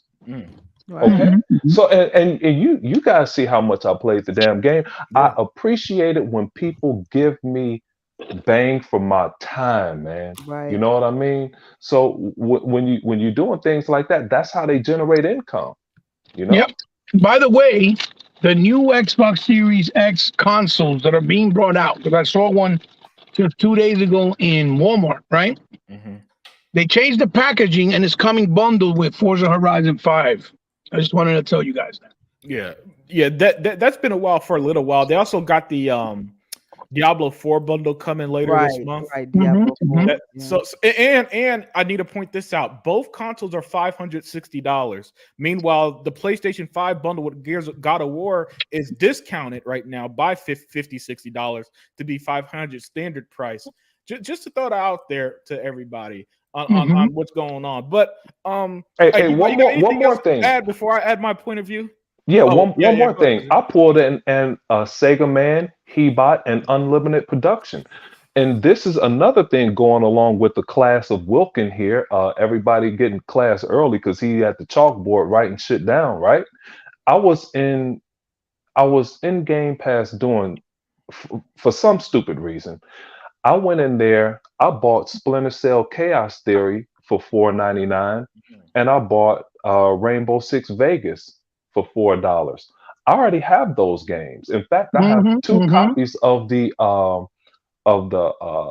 regular disc from damn near 20 years ago because my son and I played campaign co-op on two different damn Xboxes with the shit. Okay, so but it was in there I'm like, damn, on sale. Let me get this shit, right? Go ahead, man. Yeah, Excellent stuff, Zing. And Heba, you got anything else to add before I add my 2 cents? No, basically that was it. My final thought is that he knows what the deal is. He's not dumb, and I love how he just threw multiple pop shots indirectly, being a professional, while doing this interview. Yeah. So nobody could say, and like he said, like when he said, we got to show the games and they got to be quality. And what we've seen that we're going to showcase is people are going to be happy. So he knows. Oh damn. Mark Cerny is at it again. No, man, he's taking everyone out. Damn. Yeah, Mark Cerny is like sniping us. We need help. yeah, he is on his game. He wasn't this efficient building the PlayStation 5. Hell no, because they revamped it 4 times, Yeah. and now we hear that they coming out with a PS5 Pro. Yeah, Oh, they need shit. that pro though. Just Yeah, they like do. that. And I hope it's RDNA 2 this time. It better Oh, be. Lord. It'll Yeah. help our games. Hey, All right, man. go on with your shit. Yeah. As Dr. Vok the Enders, go ahead, Unlimited, with your shit. Yeah, listen, man. Phil, I love that Phil threw that in. That whole, hey, Nintendo, Sony, they got some deals that make it hard for Xbox to exist, right? I love that part because I just love when he confirms the stuff that's out there, but for some reason nobody wants to say definitively except for us, right? The rest of the gaming world, for some reason, they act like they're so scared of just saying the truth. Yeah. Sony and Nintendo have deals that get in the way of Xbox, right? It is what it is. It's been the case forever. If you want to really dig deep, you could see the interview where the creative of Xbox talked about how hard it was to get into Japan. Period. Day one. Yes. If you want to really dig deep into it. So I just love that he put that out there, and these pseudo journalists didn't have the wherewithal to ask, what do you mean by that, Phil? You could extend the interview. The interview is 40 fucking minutes. You could extend it a few minutes longer to 45 minutes and let them explain, but they didn't want to because they didn't want their precious Sony and Nintendo to be exposed publicly, even harsher, right? And then Phil really, I think Phil's saying, look, even if we make great games, people aren't going to just sell their PlayStations and go to Xbox. And it's something that I've kind of noticed for a minute now too, and that this sense of brand loyalty that's been going on. Like for example, my brother loves Apple. He got the Apple phone, the iPhone, the Mac, you name it. If it's got Apple, he's going to buy it. There's nothing I could do to get him to buy a PC. Nothing, right? Nothing. So that level of brand loyalty these days really is kind of ingrained in a lot of people. People have drawn their foot line in the sand on a lot of things, including consumer products. There are people who swear by Samsung. There's people who swear by Microsoft. Surface, their Surface tablets and phones and stuff. Yep. There are people who swear by Acer. So when he says, listen, we could put out an 11 out of 10 game that would not, Colin Moriarty will not ever, no matter how good Starfield is, and I'm telling you right now, Starfield will be game of the year quality. He will never on this earth in any existence give it credit because he doesn't like Xbox. And he knows this. And he won't even go buy an Xbox. Even if he doesn't sell his PlayStation, he's not going to buy an Xbox to actually buy a game that is not on PlayStation to support it, just on that merit. Yeah, exactly. And because Phil knows that the Nintendo fans are not going to sell the Nintendo to play Starfield because they're happy with their Marios and Zeldas and shit, right? So he knows, okay, our goal isn't them. Our goal isn't hardcore Sony fan. Because it's clear you're never going to win them. Okay, what about everybody else? Right? What about everybody else? And everybody else has told us for years, man, I'd like the game anywhere. Microsoft said, okay, cool. We're going to put Xbox isn't just a console anymore. It might be the heart of it, but we're going to branch out to, hey, you got a phone? You can play your Xbox via cloud. You got a tablet? You play your Xbox there. You got a PC there? You can play something to Game Pass. We're going to give you 500 games on Game Pass, baby girl. Yep. Right? That's what they say now. And now people from the outside looking in who never had a strong opinion about Xbox or Microsoft are like, this is kind of awesome. This is kind of great. I like this, right? Yeah. They might even tell a friend or two, hey man, I bought this Xbox the other day. Did you know that you can play your games on your phone? Shit, for real? Yeah, man. That's new players will come, but those new players won't be the PlayStation guys, Kenneth. It won't be the guys who like these guys on the podcast who interviewed him, who all bought. Pierce Lilly was on New Legal show last year, and he said when New Legal asked Pierce, what Xbox game are you most looking forward to? You know what he said? Spider-Man 2. You are not didn't have anything. Kenneth, I'm telling you right now, nothing Starfield could do. Starfield could be the change the way we look at RPGs forever. Yep. Pierce Lilly is never, ever going to put it over Spider-Man. You know why? Because in his brain, he already told himself from day one, I want Spider-Man. And you know what's going to happen? People do this all the fucking time with how when they think something, it becomes true. It doesn't matter if it's real or not. Redfall is a great game. But they told themselves, I hate Redfall. I hate that Microsoft took Redfall away from Sony in their mind. Or they'll just simply say, everybody's hating it, so it's got to be bad. Right. And Hebot, you're right, Hebot. But let me finish, man. And he said, you know, and he's like a Zinc, Hebot, and Dea, and you know, people who it's no coincidence that the same people, Dea, who hated Redfall the moment it was revealed, who hated Redfall the moment they found out there was the PlayStation 5 version was quote unquote canceled or stolen from them, whatever they said a month ago. Right. It is no coincidence that now that the game is out, guess what? They hate it. Why? Because they told themselves they're going to hate it. Yes. Right. And when you deal with that, right, guys, you don't waste your time. You don't waste your time trying to convince them.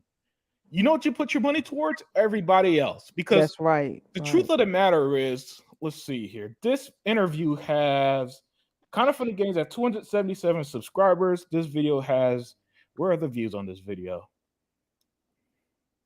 I don't see where the views are. But I'm sure it's got thousands of views, right? Of course. Guess what? Tens of thousands. Tens of thousands is still far less than 1% of every Xbox Series S and X owner. Correct. And you know who Phil cares about? He don't give a fuck about them. He don't give a fuck about Colin Moriarty. He barely cares about me because he knows, hey, I just spend money on controllers. He got me. All right, I'm the Xbox guy. He already got me. You know, he wants my sister now because my sister, she might look at in a game like The Sims and be like, hey, can I play Sims on the Xbox? Yeah. Oh, snap, right? That's who he's looking at next. Yeah. And so when he says something I think it was Tuck who shared a video with somebody who completely got it all wrong, who was pissed. Phil Spencer said if they make games, no, that's not what he said. That's clearly not what he said. What he's saying is, listen, if you spent the last 10 years, the PlayStation 4 console generation on PlayStation, if you own 50 PlayStation games, you're not selling your PlayStation and lose those 50 games to go to Xbox. You're just not. And that makes perfect sense to me because I own hundreds and hundreds of games on Xbox. You know what I'm never going to do, guys?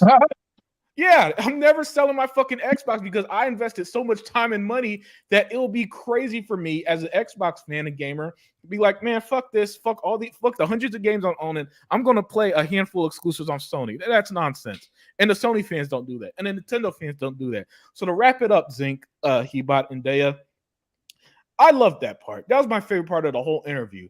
I love that he put it out there. I love that Phil puts out a way of thinking about gaming that nobody else puts out there publicly.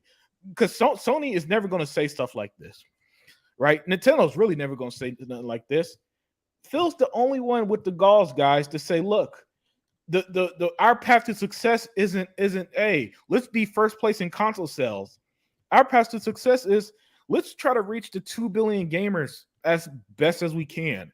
And to that, I can't help but respect that. And that's pretty much how I feel about it. He's also saying let's get to those gamers that haven't been tainted by the rhetoric and the bullshit either. Right. Because most people do not follow that stuff. They're not they're not counting pixels. They're not looking at some like corner of a map that's like the size of one square because the texture is missing. They're not looking at that. They're just looking at general gameplay. Yes. Zoomed in 400%, Z. Also. Right. In order to grow, you have to think outside the box. Exactly. And Digital Foundry only maxes out at like 150,000 subscribers. Their videos probably gets around the same views. Again, 150,000 people isn't even 1% of the 20 million plus Xbox Series X and X owners. So that's why I don't get upset like E-Rock does or everybody else does when Phil's a nice guy, because the bigger picture is when less than 1% watch this bullshit, who cares? Let me just. And they're usually the usual suspect too. Unlimited. Remember, those people that come watch are the same people that have been watching since 2013. Yes. Yeah. Exactly. Let's keep it real. Yeah, and there's such a tiny percentage of the gaming market that it's just not worth it. Listen, the Red Dragon could put out a tweet shitting on Xbox right now on Twitter. Okay, 100 people likes it. 100 people is such a minuscule people who saw it. It's irrelevant. Irrelevant. Yep. And so the number Phil deals with such large numbers, guys, and I don't think people realize how large the numbers he deal with and how much people he's trying to reach.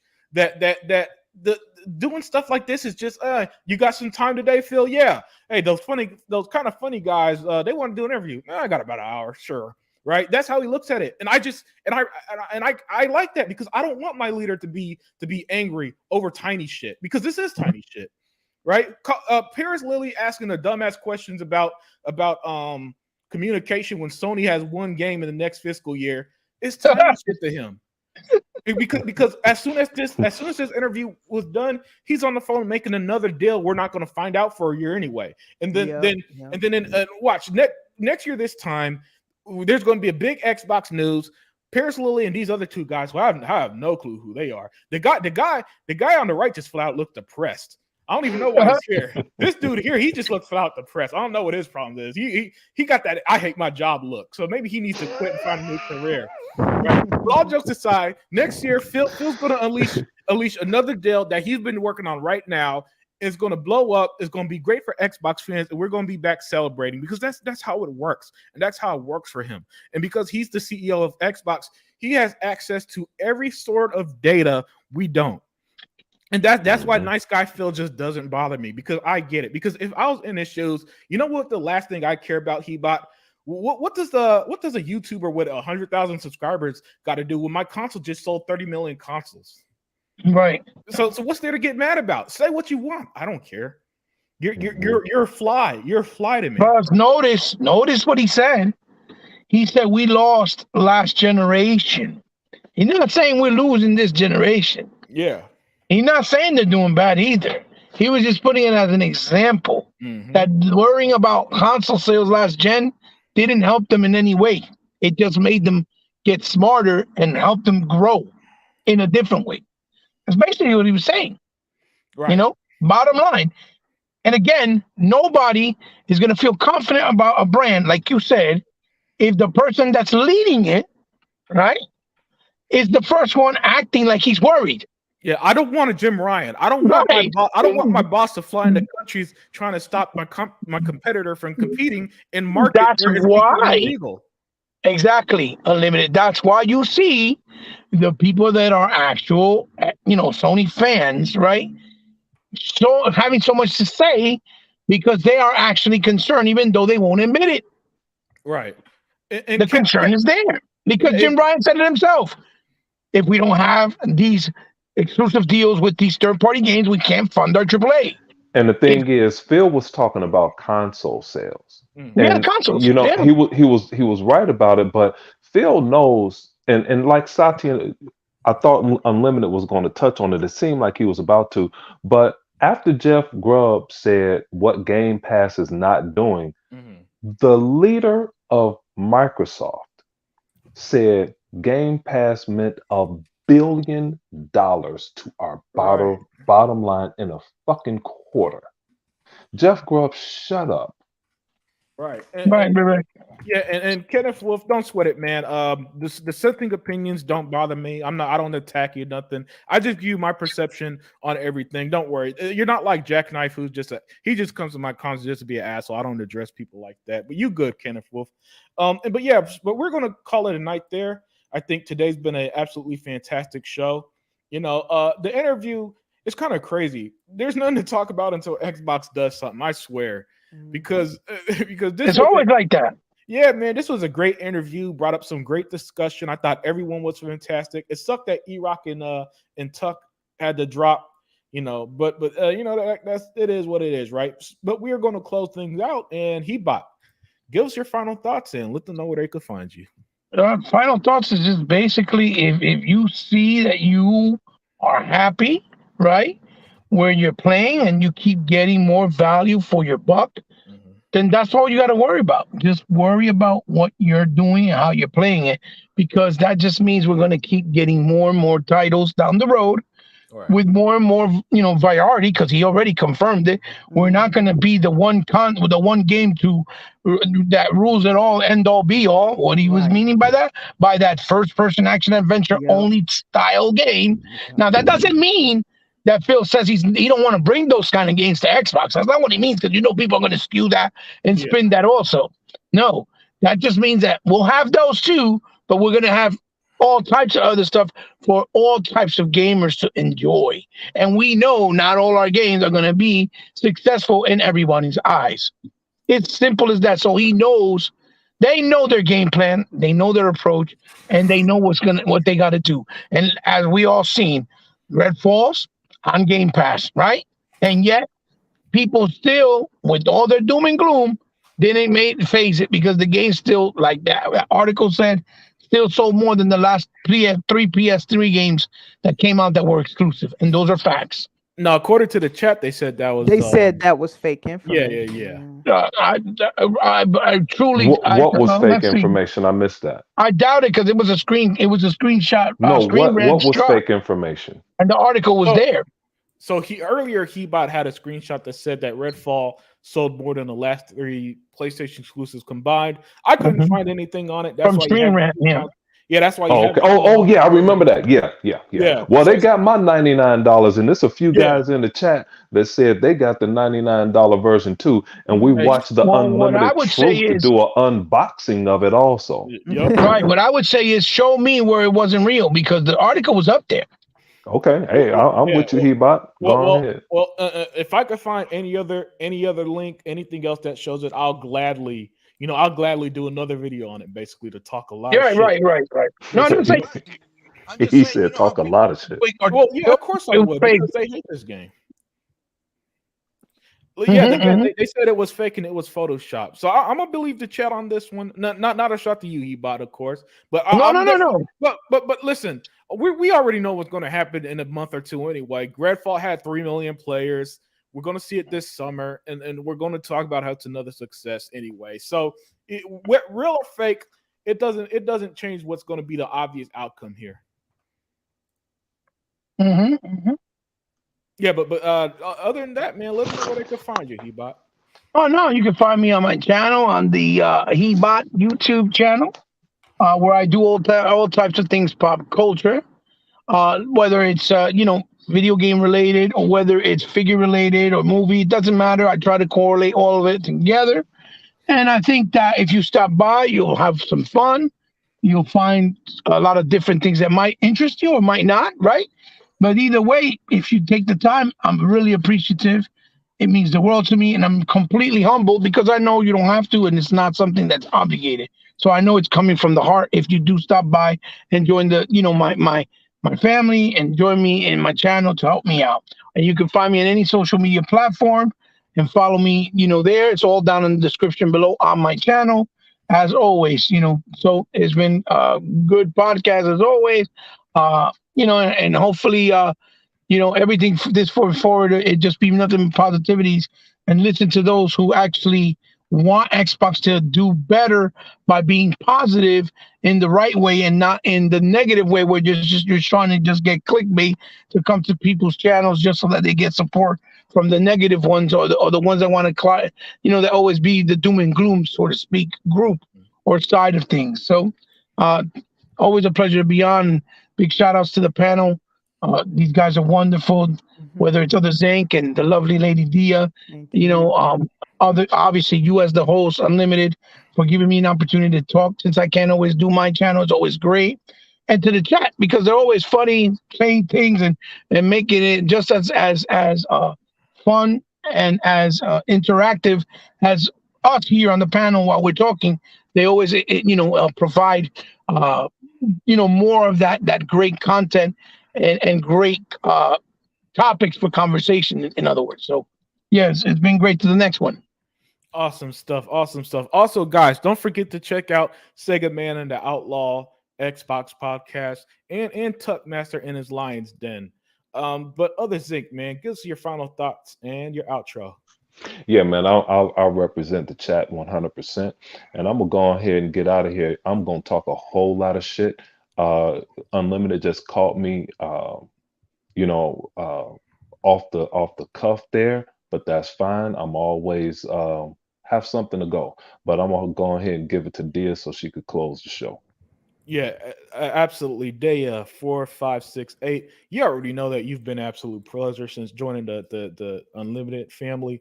But yeah, get us your final thought and your outro. Okay, I'm Dia 4568, and I'm often found in the chat. Sometimes I'm in different shows among our group, so I don't have a schedule. Just be on the lookout. Mhm. And I do have a saying that I use a lot, and I think I'm this just going to be mine from now on. That um, this has been a rough couple of weeks, but look, I've had fun with Redfall. I've had fun with that game. Like I said, I have two different groups, and if it wasn't for the Bucks, honestly, I would probably it would be perfect. You know, I have had some issues with it, and to be fair and transparent, but I've had so many people contact me and ask me, "What do you think of the game?" I said, "Well, it's good, but if you don't want to have performance issues, just wait for the patch." You know, that's a fair statement, so that way they have the best experience. You know. And so I highly recommend the game if you guys are interested in it. And just to give you a little bit of a peek of what happened to me, we went into, I think it was a pawn shop. My friend crashed out, so I was trying to get him back in my game. And then all of a sudden, you know, I saw a vampire show up. So I told my buddy, hey, watch out. It's a vampire there. We shot him up. You know, I was like, okay, let me get back in the menu. Cover me. I told him to cover me. Then all of a sudden, I got attacked by another vampire. I said, it's another. Then I noticed my friend was already fighting another one.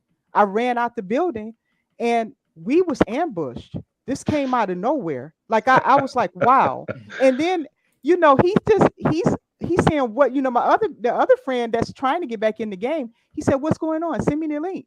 I couldn't take a moment to do it. So then all of a sudden we beat that. I said, okay, hold on. I'm gonna do it right now. Everything turns black.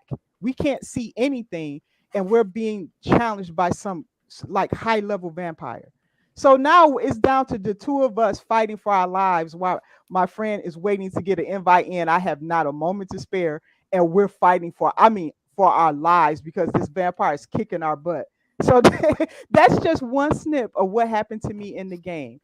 The game has good bones, guys. Just don't let these people put you down over these games. Microsoft, and I will say Arcane, will stick with this game until it's perfected. And if you like something like the way State of Decay or how Sea of Thieves have turned out, this game will be on that level once Arcane's done with it. So I thought I'd leave that with you. And finally, I'll say That was bad as hell. was it? Dude, that's the kind of shit that make us sweat in gears when it's killing the hell out of us, and one guy have to save everybody. Right. And Right. you feel that you expect a trophy in the mail and put lights on that shit when you get it after achieving something like that. That was epic. Yeah, it's fun, and it was so unexpected. I enjoyed every bit of it, and that's just the beginning. But I want to save the rest for everybody to experience on their own. But I just want to leave everything off with we protect our own, we support our own. So Arcane is one of us. Support them. We don't reward mistakes or anything, but understand, guys, this is the first time they've ever done a game like this, and the first time they've ever worked on Unreal Engine 4. So just be a little bit forgiving with them. Give them the time to correct everything, and I'm sure that they'll produce a good game because they never missed. They have never missed in the past. They have been a great studio. You guys have a great studio, and I just wanted to leave you with that. Okay. Yes, That's what's up. excellent stuff. Excellent stuff. And with that, we're going to call it a night. So everybody, have a great night. and we are out. Peace. Bye.